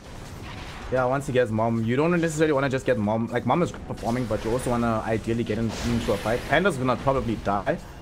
He's been hit by the ultimate. Okay, he's gonna be fine. There's no additional damage. Oh wait, there's a Plague Ward next to him, but it dies. Yeah, he's taking a lot. I think he just dies. Yeah, the knight comes out from Muzzy, so calm and cool. But still, you know, at least something, I guess. You know, you're not. It wasn't like last time when he poisoned over the Jakiro, just TP back to base. At least reduces farm or something, and his experience probably more important on the support. So they're gonna trade towers, trade tier 1 tower bottom. Sorry, for top lane. Sticklish actually, I think he just goes down here. Jappa just absolutely bullying him, and that is just right clicks. He didn't even commit the bounder strike. He literally just walked up to the man and beat him up. And I didn't catch the beginning of that, but I would assume that what happened there was he commits his illusory orb to try and get some farm or a little bit of harassment, and Jappa just says, "Thank you very much. I'm gonna clean you up for that." And that's you know, sign of somebody really is confident here. Mazzy mid lane, yeah, he's in trouble. Actually doing a lot of damage. Gets a little. Can he get out of this one? No, he cannot. Will be brought down by Fearbender. Nice Astral though, and he's going to finish things up with a snowball. So Panda 737 at least gets the counter kill onto this Earthshaker, but Tinker dead again. Fearbender again accelerating this. Now he's what? Almost 2,000 gold up on the Tinker. Tinker has yet to still complete up his TP boots, whereas Fearbender is rounding the corner towards getting Aghanim Scepter after getting himself the Veil of Discord coming out on the Courier. So this game starts to become problematic now, right? Because of, look at Jappa. Jappa, he just finished this Mask of Madness, already back up to 1,000 net worth, 1,000 gold in his pocket. Now they want to maybe try fight this. Not sure, good idea. Panda 737 being chased away. One more right click will be there. Nope, should be fine. Monkey King was just using his ultimate as space to escape the engagement. Kata chases down Reaper at the end of the day. At least gets the kill onto the Lich, but this is still troubling. They had to commit heroes into their own side of the jungle, just underneath the shrine, just to ensure that they got at least one kill onto the Lich. Whilst this is happening, now this opens up space for Deathy down at bottom.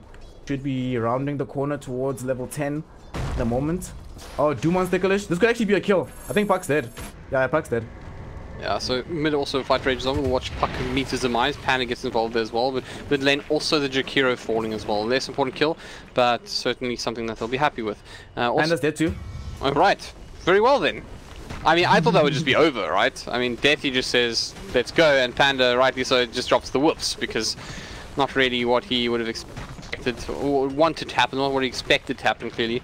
As Reaper finds out Muzz here, he's going to immediately just TP out of harm's way. No, I stand correct, he gets caught up by Nick here. They're still chasing him. He doesn't have a lot of mana left, he's got no mana left, does have the Soul Ring, but it's in cooldown, so he's probably just going to be run down here. Jappa doesn't connect with Boundless Strike, but Nick does make no mistake with the Echo. Now they're going to turn their attention to Jakiro. A lot of damage really coming out. They're going to bring down Nick with that illusion orb from Sticklish. Sticklish goes on to the other side here. Does have the Dream Core available. We'll get 3 of the 4.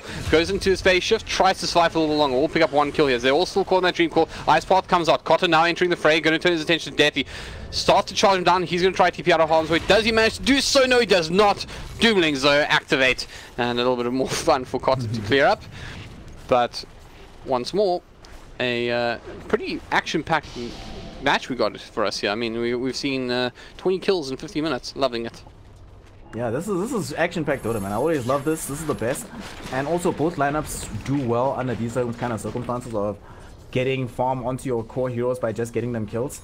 I think they have to be really, like, they should be really happy that Jappa did not have the Wukong's command when they made that engagement at bottom. Otherwise, that fight could have really gone disastrously at the end of the day for the Goliath gaming lineup. But they do grab a couple of kills. Sure, they lose the Tinker, but grabbing kills for your Weaver as well as for the Puck, who's had a really bad game, is kind of important at this stage. He's still trying to work towards that Blink Dagger. I mean, he got these power trees at about the 9-minute mark, and he's still very far away from getting the Blink. A testament to how rough this laning phase has been for him thus far. But yeah, definitely.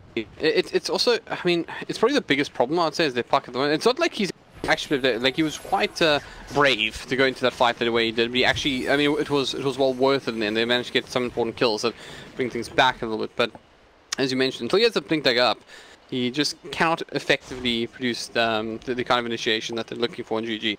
Cotter needs to leave. Doom is up. Doom's online. He needs to leave, right? Oh, he doesn't have a TP. He does not have a TP. Now they've caught him underneath the Sentry Ward. He should be fine, though. Yeah, he's going to time lapse. Cotter wants no part of this. He's going to use every trick of the book to find his way home. And then he's going to have to go the long way. He does also have the Dragon on top again, so he is a little bit tacky. He looks like he's heading towards the Lincoln Sphere. Hasn't got anything queued up, but does have the Perseverance.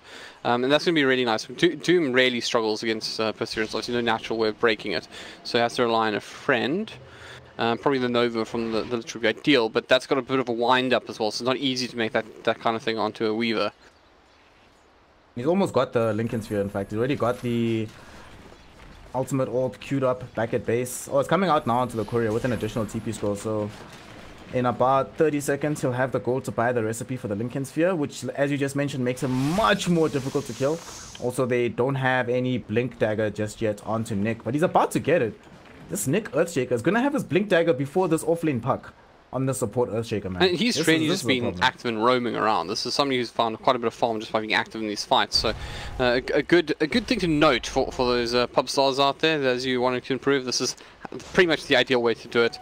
You know, he's not occupying space in the lanes. He's literally just getting involved, picking up bounty runs, and finding his way through. And he's actually quite farmed if you think about it. I mean, he's sitting just beneath the Tinker by about 1,500, which is pretty impressive considering he is a roaming Earthshaker. I cannot stress that enough. Speaking of Tinker, though, now that he does have BTs, alright, so very soon the Tinker's game is actually going to begin once he picks up this Blink Dagger.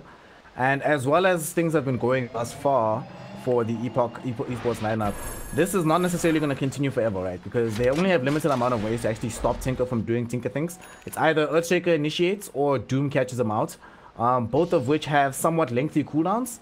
So they can come a point in the game where, sure, you can kill the Tinker, then he's like, okay, respawn, do the same thing, and there's a lot of downtime before you can catch him out again.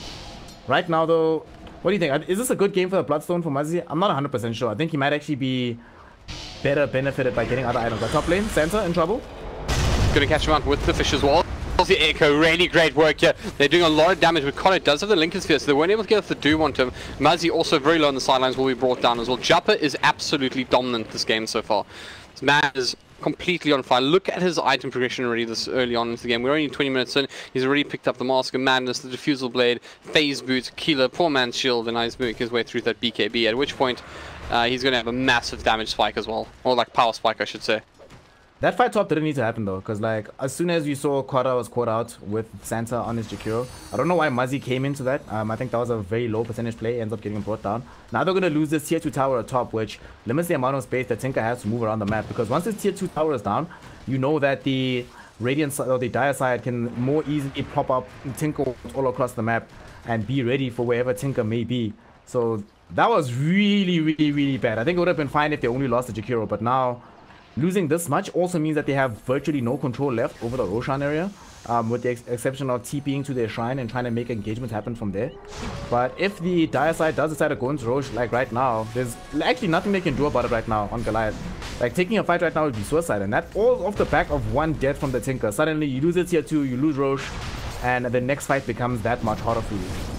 There's actually also a massive lead. I mean, we haven't really spoken much about the net worth, but it's going to be about 10k off this. It looks like they are in fact looking to contest this. I mean, we have Panda and friends are getting involved. Dethi keen in this, using a Shadow Blade move forward. They're going to Ice Path Roshan out only, as they're just swapping spam at the moment, just poking each other, looking for any opportunity to go back, and they're going to commit the Wukong's command as well. So Roshan well covered here. Sticklish goes in. Does he go for the dream play here? Doesn't go for the dream call. Roshan's still up, and they're going to bring down the Weaver. Goes down from nothing. Panda also brought down for 2 for nothing. Jappa has the Aegis. Dethi trying to chase down Muzzy. Muzzy gets it with the Infernal Blade, does delay him a little bit. They're going to commit the Lich Ulti as well. They bring down another. So that's going to be 3 for just the Earthshaker in the end. And they pick up the Roshan. Sticklish actually not out of harm's way yet. He's actually quite low here. Doesn't have any mana available to him at the moment to get any fancy footwork out of here. Just taking the long route home might be okay. They do spot him out. They're going to ping him out as well, since he moves straight past the Observer Ward. But it doesn't look like they're too interested. They want to put some pressure onto his tier 2 tower. Just leave him, like whatever. What's he going to do? They know he's dropped Dream Coil. They know he doesn't have Blink Dagger at the very least. He doesn't have it on him right now. So whatever. You just take the tower, you get back. And I'm really not sure why they try to commit for that fight. It actually came fairly close. Kota, they did end up bringing down Jappa, and Kota almost snatched the Aegis from the ground. But unfortunately, Kota did not have space in his inventory, so when he ran forward to try and collect the Aegis, he had to try and first move something into his backpack to make the play happen. Unfortunately, he did not succeed in doing so. It dies. Team loses the fight. They lose another tier 2 tower. And this emboldens him even more, because now Jappa almost has the money for his Blink Dagger. Fearbender didn't die either, managed to escape that fight completely unharmed, finishes off his own hurricane at the moment. I don't think they have the damage output to kill him, but at least make a shot at him. And just I mean, it's the aggression in which these guys are playing. I mean, this is something that I think we've just seen from Epoch, is that they are an aggressive side. They have absolutely no interest in giving you an opportunity to recover. There's no, I wouldn't say they're playing safe Dota per se. They're just playing good Dota, but they're taking their chances and they're making them happen, opposed to waiting for mistakes from their opponents. And right now, I don't know, Snare, if you're GG right now, what do you do? Where do you go to? Right, so if I'm GG right now, the only thing that you can really do, you accept that you're going to lose all your tier 2 towers, but it is as easy as it's been for, or quote-unquote easy for Epoch Esports to take this advantage outside of the base. It's quite another one trying to push high ground. Mid though, they lose Jakiro once again, but all they can really do is what Kota's trying to do right now.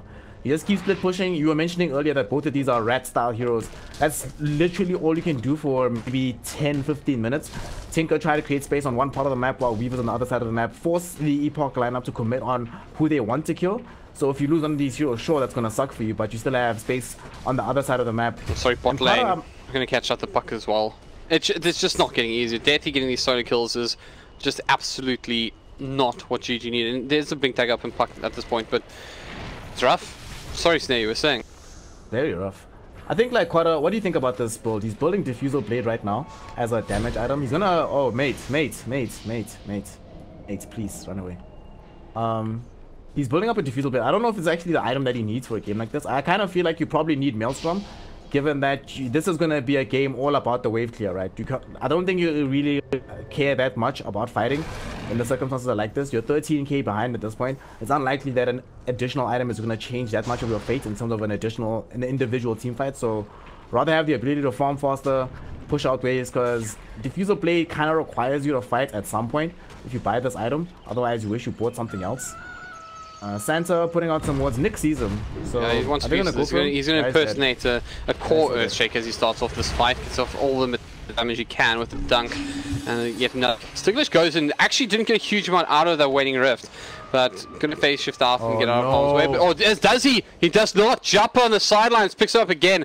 Jumper just shutting all gates down, and Sticklish just cannot get into this game. As much as he tries, he just cannot find that opening. And now I think they're in a lot of trouble here because they do have 2 heroes down. They'll have them back up pretty soon since it's still early stage of this game.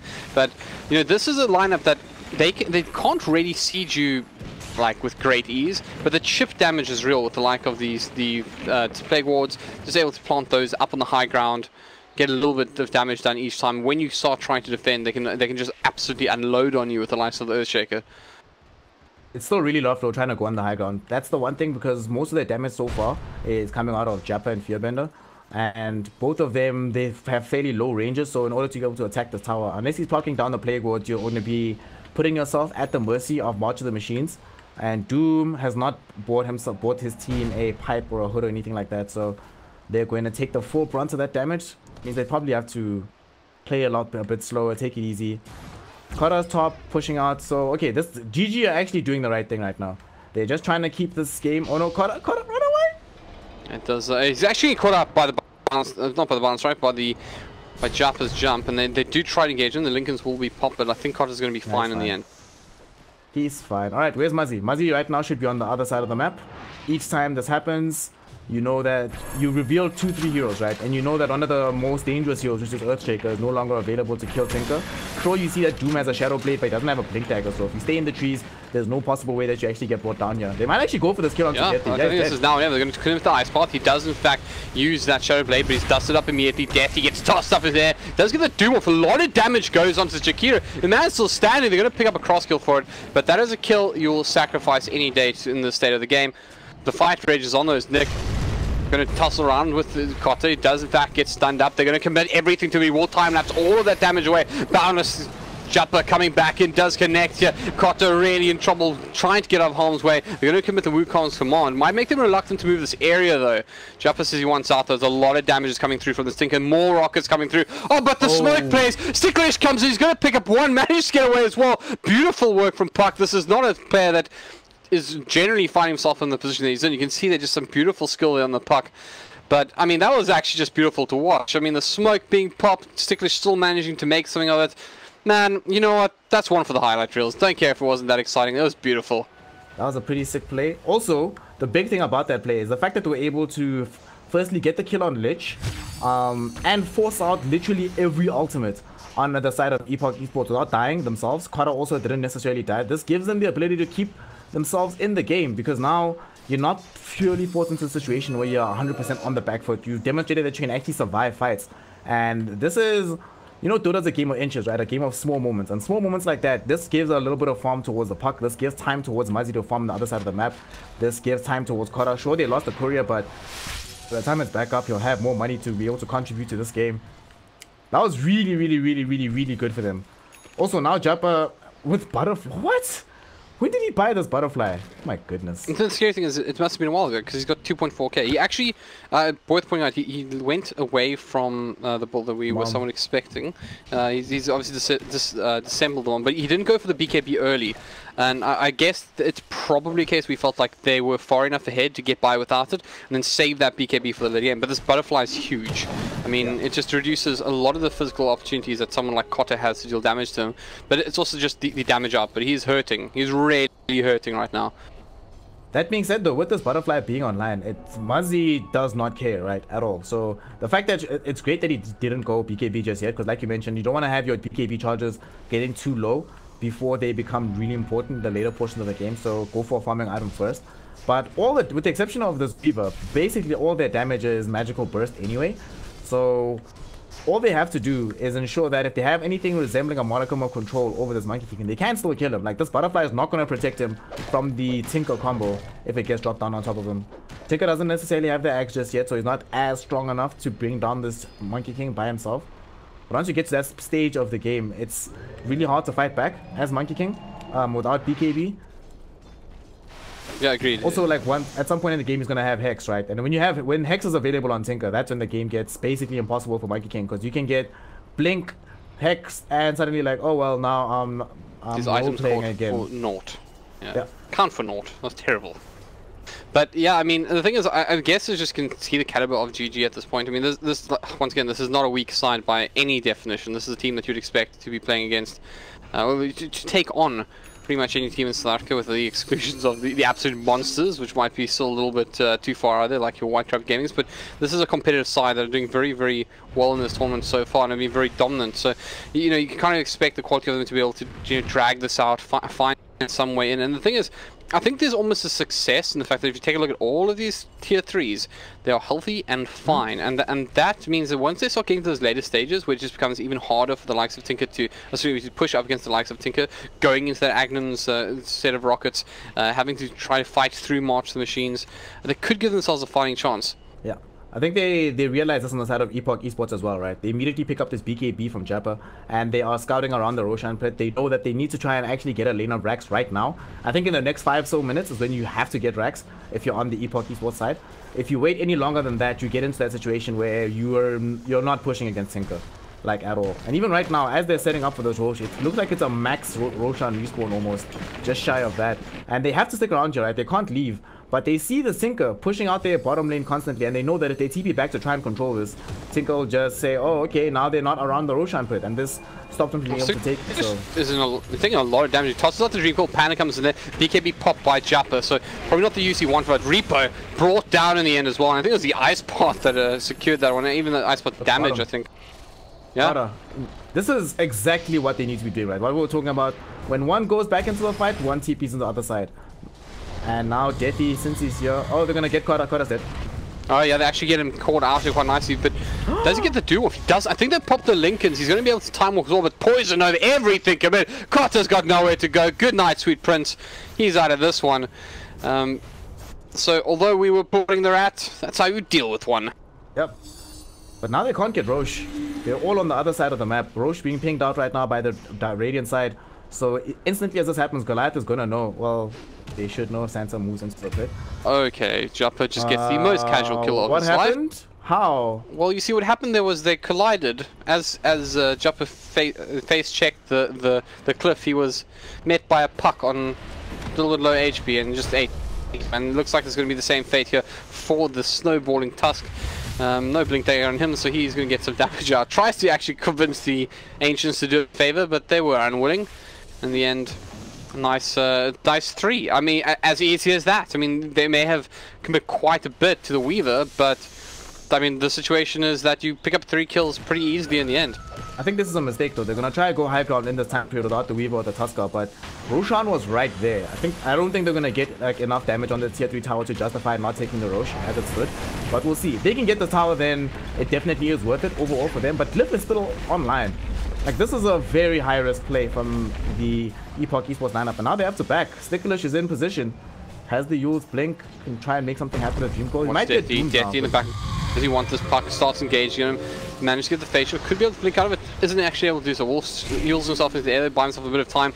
Gets silence off. Surviving for now. Still alive. But not for much longer. Fearbender. Godlike. Having a great time as well. I mean, we haven't spoken much about Venomancer, but when you're godlike, you're doing something right, and it looks like they now have probably got the opportunity just to shrine up and take that Roshan. I imagine that's likely what they're going to do. That's what has to happen though. Like, they got a couple of kills off for that, but they didn't really get much damage. And then that's really scary, right? They managed to do, what, a portion of a damage, maybe 15% damage onto the tier 3 tower. They had 5 heroes and they were going up against Tink Jakiro. That's it. And that's the maximum amount of damage they were able to put out. They need this Aegis. But this does mean that to have this Aegis with Immortal, one of the things that end up happening in Dota is that now your team feels like you're forced to commit to fights. Because you're like, well, we have the double lives on one of our carry heroes, which means you can go deeper in. But at the same time, that could end up benefiting slightly the GG lineup, because now they won't have to chase as far out of the map in order to try and find kills. And they can, oh, Panda's just gonna die here. Yeah, so in the snowball once more, but not long for this world. And why was he out there? I'm not sure, to be perfectly frank. I think it's kind of desperate for farm, desperate for something. You know, a player who just wants anything to get back into this game. But unfortunately, when you find yourself in that position, it's often more costly than you know, what the reward could even be. So now, great opportunity here to do it. As mentioned, the Aegis, they're going to start trying to set up for this assault. Once again, going up against Tinker is a nightmare. He's going to start laying down March of the Machines, going to toss out quite a few rockets. get some sustained damage onto the entire side of Epoch. Also, they don't have Echo Slam anymore. Nick committed that to bring down the Tusker, so that massive threat of being able to, for example, jump on the Tinker or the Puck, instantly Echo Slam them and kill them, is removed from them. So this push actually can't happen without Echo Slam. This is going to be a wasted push. The thing as well is that, you know, as you were talking about the Aegis, I got to say as well, like, hold that thought, because it looks like top lane. Oh, the Doom is out onto Muzzy. This is actually, I mean, this is good enough, right? Yeah, this is a huge if you can go into here, you know, suddenly life's a lot easier. Let's take a look at the buybacks. And I think it does not have buyback. They obviously won't know this for certain, but there's a good chance they'll try to pressure that out of him regardless, and they'll probably notice that once they start getting to the high ground, they know buyback has been commit, that they have a good opportunity to get at least this tier 3 tower down. So we'll see how Epoch choose to do it. It's still not an easy push though, right? Because like, look at how many things they have to just push back this wave. You gotta lose your orb, you throw out the ice shards, there will always be ice pots. Macro pie can be dropped down as well by Santa when it gets a bit too dangerous towards bringing down a lane of Rex. This is not an easy push, like, by any stretch of the imagination. Well, they're going for all the same. Chopper, he's got that Aegis, does get diffused up, and he's taking a lot of damage. Dreamcoil comes out, so he might be able to pop this Aegis pretty much cheaply, one would say. Poison over, though, going to be commit. Chopper's still alive, finally brought down by those ice shards. So now, do they continue the push? Do they back off? Now you're back in 20 seconds. Looks like they still want it, still going up. They want to finish off at least this tier 3 tower. Lose your orb, all the spam in the world flying through. They're going to commit the Wukong's command as well. Fortification used here to just delay this for as long as possible. Tinker back in 5. That's the ticket that you want to watch. Sticklish goes back in. Echo Slam comes out onto Cotter. Doesn't manage to get off the time lapse in time. They're going to bring down Sticklish as well here. Snowball comes through from Panda just to, I guess, try to buy a little bit of time for his friend. Tinker is back up though. Duels up into there. He's going to get stumped up. He's being beaten up. He will not have buyback again. And this is almost certainly Raxia just seconds away from what could have been a very different outlook. Epoch managed to claim the first racks of the game, and looks like they could do a little bit more than that. Might just end. Massive mistake coming out from Kotta over there. He buys back, but he buys back late. After he died, had he bought back instantly, there was a period of time when the racks were still up and 3 heroes were in a good position to be caught by a swarm as well as a Sakuchi, and they definitely would have been able to get at least a kill onto Deathy and Nick at the same time, but he waits way too long. Yeah, now they're gonna get double rexed. I mean, I don't see how they come back from this. We were talking about how important the rat was for the side of GG. Well, it's a lot harder to rat when you're up against Megas. I mean, Tinker definitely capable, but Weaver, it's a bit of a nightmare, to be perfectly frank. And you almost can just not care. You can just suggest, like, well, Sticklish goes and gets the Dream Coil out into 3, does also get off a decent Waning Rift. They're going to try to commit everything to this. Deathy charging to the front lines. It does drop the shields, got very tanky. Chopper kicked up into there by Panda, or rather punched up, as he's still trying desperately to get some target. They'll stand and fight him. Ice Path comes out, will connect him. Fearbed on the sidelines, absolutely just pegging away. They're going to toss off the Doom as well. Only onto Panda, he's not a massive target. They're going to commit the Lich Ultimate as well. He goes through. Shane for Sticklish once out, will phase shift and Delusion Orb away as the fight still goes on here. Japa and friends want to bring down this Rax. BKB popped by Japa this time. Should they get this Rax, it'll be certainly game over here. Wukong's command also going to be committed. He's going to TP out of this. The Rax solo. The Plague Walls will do the job. And just one range Rax standing. Absolutely nothing in it at this point for GG. And you're seeing in these fights, or what? This Diffusal Blade is not doing anything for Kotta, and he's not able to really do anything to the waves either. He is now trying to go back for that Maelstrom, but I really feel like he should have had this item to begin with. Now though, you're 2.5 lanes of Rax down, only one solitary ranged Rax protecting you from being megaed, and at this point in the game, it looks like this Puck is... Wait, does he have anything? No, still nothing. Ah well, Epoch Esports, man.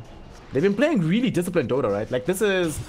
It feels like the only reason why this game has been as long as it has been is because Goliath Esports has been very, very good on the side of Goliath Gaming at resisting some of their push pressure, but doesn't look like they've lost their heads at all. Epoch, they know exactly what they wanted to do. Their game plan was legit, and they were patient enough to just wait. They probably realized all we need to do to be able to push high ground is find a pick off onto this Tinker, and Deathy, as soon as he saw Muzzy at the top lane all by himself, he gets it. Off of that, double X. You're not honestly okay. So who do you think has been MVP overall? It still feels like as much as Deathy hasn't been able to get as large an impact as he did on that Badrider game, those key dooms, making sure that the right person is doomed at the right time, has been changing this game, right? I mean, it's really does feel like an incredible team effort. Actually, I mean, if you look at the Nick played as an example. Like, he was just persistent. He got up his Blink Dagger and his arcane boots in quite fine fashion, considering he was a roaming ES, and he applied so much pressure to Muzzy, who I think there was a lot riding on Muzzy to win this game, and even though Muzzy wasn't dying, credit to him, he was still losing on so much farm and so much experience that in the end the damage was somewhat done. So, you know, the person who probably says has been the quietest has been the likes of Fearbend and Repo, because they don't have flashy spells per se. And even they have, I mean, Fearbend is on a godlike spree, so who are you going to call? You know, flip a coin a couple of times to get a winner. Could be the end of this game though, as we do see Deathy on the front lines. They're going to drop the Magpie really good. They're going to commit the Wukong's on. Siglish goes and they gets on the Dream Call, but immediate BKB's up. The Silence did actually get the defusal off onto Deathy, but now they're going to commit the Chain Frost as well, bouncing through. Santa very, very low, will be brought down. Racks are down, GG imminent as they start finally clawing away at Kotu. Will be managed to Sukuchi out of harm's way. Siglish once again goes back in, will again all out of harm's way. Nick in the front lines wants to bring down this Muzzy Tinker, starts staffing himself off. Muzzy, one last click will do, and the GG is finally called. Epoch, absolutely unbeatable, and they are your first team, and it's first that we've cast, that are going through to the Mega 8 Pro 16 32 League. Congratulations, guys. A very, very well deserved road, and we look forward to seeing you in that league. As for GG, of course, their road does not end here. They'll have another opportunity to win. I would not be surprised at all if they make it through. But yeah, Snare, before we say our goodbyes for the last match of the day, do you have any final thoughts?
Star Gaming. 50 seconds, no buyback on both the scores. Could be maybe a small window for, you know, Wolfman to just go ham and try throwing them, but nah, there's still a tier 2 available. Lanes are all pushed in. There's no real window actually for the side of Divine Esports, sadly. Yeah, I'm not sure why I didn't do this earlier, but there's your buyback statuses, and not surprising at all. Oh, no buybacks. Basically for quite some time on anyone of any significance, other than maybe... Oh, actually no, I take that just back. Came back now, just like matter of seconds. Jarek even putting a wall played there, like, oh guys, look at those, we've earned buybacks now. Yeah. Well... yeah, no, I definitely take it back. Both the Magnus and the Earthshaker have buybacks. The question is, can they hold Megas? Do they have enough? Megas? So they have this Magnus, right, who's supposed to be the kind of guy to enable your team to be able to hold against Mega Creeps, but they don't actually have any good heroes for the Magnus. So they don't really have that much to deal with Mega Creeps. They got a Maelstrom on the Morphling, which he had for quite some time now, going straight into a Mjolnir, but that's about it. Them as well pretty decent at holding Mega Creeps as well. But yeah, I think Alpha Star's just gonna YOLO up with the next set of BKBs and just go for it. Or maybe they wait out the next Roshan, 1.5 minutes before that's back as well. Show some respect, you know? No, I think I know what they're doing. Playing with their food, and they're making us work for our money, my friend. They're like, nah, okay, we got this game, let's just sit back and make it a 90-minute game. It's the last one of the series today. Yeah, let's just let them work for it. Nah. These guys are far too mature for that, you know? Kappa's implied. It's never that obvious, I see. Well, they're quietly farming up a storm with a 16k net worth lead. And it's only going to grow thanks to these Mega Creeps. Tasty little stack here for Snoops, he's going to be happy about that. What are they waiting for? I don't know. Maybe they're waiting for the Roshan. Maybe they're just waiting, just shoving all these lanes in. I don't know. I don't know what they're waiting for. Probably just the Rosh. Then again, I think maybe Rosh is like the place they lose the game also. Or like the comeback place for the side of the Radiant, because that's where they can get the big echo stamps. That's where they can get the big RPs. Let's assume everything goes wrong for Alpha Star Gaming. They do rush. They get absolutely wombo comboed. Everything goes wrong. They get nothing. The Aegis goes to the side of Divine Gaming. How do they take a tower? How do they take objectives, the side of Divine? They just wail down away with the Morphling with the Aegis. I think they can do it, man. If that exact situation has to happen, because it'll be like almost a 10k net worth swing, or 5k net worth swing, let's call it, from that one fight. And Aegis, that'll give them some map control. I think it'd be a big thing. At the very least, it'll just buy them 6 minutes of Alpha Star not wanting to push into Aegis, even with Mega clips. I know why they're delaying. I think you figured it out. Yep. Linky just wrote on the map, "Hi, Mom." I think he was just telling Mom, "Come on stream. I want to show you, Mommy, I'm winning." Look at how good I am. Well, pressure slowly but surely mounting. They're getting closer and closer to pushing. They're never quite overcommitting here, the side of Alpha Star Gaming. Taking their sweet time. They've got all the time in the world to construct upon that net worth lead. Still it's a long respawn. Roshan will be back up in 2 minutes. Feels bad, man. They're going to be waiting for a while. They're just playing it safe. Let's call it that. Playing it safe, man. Playing it safe. They could be waiting for 25 talents as well. Juggernaut 25 talent, 28 extra agility, quite a big boost. Broodmother's 25 talent is 8 extra webs, so more mobility for her. What is Monkey King's 25 talent? 25 strength. That's a pretty big talent as well. Or the boundless right crit, depending on how confident he's feeling. Well, what would you go for in this instance? I'd probably take the 25 strength. 25 strength is a lot, and you're already building damage items on the hero, so... I mean, Monkey King is not known for lacking in damage, if you know what I mean. He's got enough damage as it is. Is that your rationale? Yeah. Okay. In the meantime, though, as they gain experience, so does the other side. Magnus, looking for his level 20 talent. Could it make a difference? That 10% empower damage cleave? It usually is quite a big deal for Magnus, but again, in this game, he doesn't really have cores to empower his good empower targets. You stick that on a shadow-bladed Earthshaker with a potential crit. That's going to be beyond disgusting. Oh, it shot Dota me too. Okay, alright, I'm with you here, Wilson. I feel what you're saying, dude. I mean, it's got to happen soon, unfortunately, and I don't think Alpha Star Gaming are going to give them that much time to do what they want. But it is still something to worry about. Become a ward now. He's just standing in the pit waiting patiently for Roshan to respawn. Yeah, that's the job of a support, right? If only they had these little spider creatures to leave him there to wait and get around, you know what I mean? Nah, he needs those, dude. He needs those. It's a core. I can just hear the team speak of stunt friends right now. Well, okay, so I do believe that the boys of Brutal Plays can actually do something here. They just need to land one fantastic combination. They're not having the best time of their lives, that's for sure. They're struggling, but they do have the potential, and let's just be honest here, it is Brutal Plays we're talking about. Moon, we've seen a good performance as well. Stitch God, another good performance on him. They're not bad players. They're by no means bad players, and they do have the potential to do it. It's just they need to find that moment. And unfortunately, this would be the moment if they knew that Rosh was going down. They get the smoke aside the scan now, but now it's too late. One opportunity. Slip past them, but let's see. Maybe they can hold the base. Question's going to be answered shortly. AC completed now by Standard Call. There you got cheese. Yeah, it's not going to be an easy time of things here. Monkey King stunned down by chopping down his tree.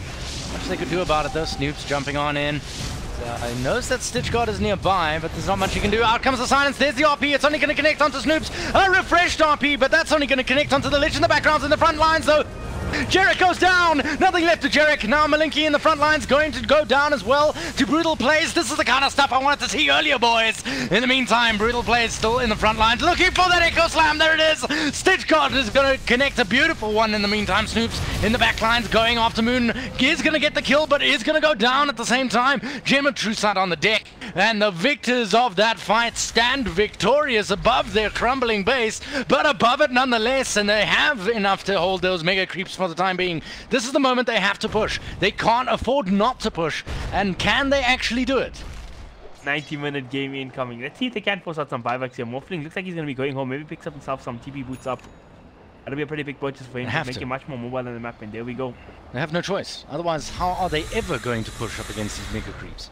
Alright, so this is a decision I don't like by Terabyte, right? So he had his treads, but now he sells his treads instead of getting rid of the soul ring for TP boots, where treads you just get a lot more out of than having a soul ring 42 minutes into the game. More the efficiency thing, not that big of a deal this game, but yeah. Like 40 extra attack speed when you're hitting the racks, it makes a big difference. It makes a big difference. Maybe he's relying on replicates?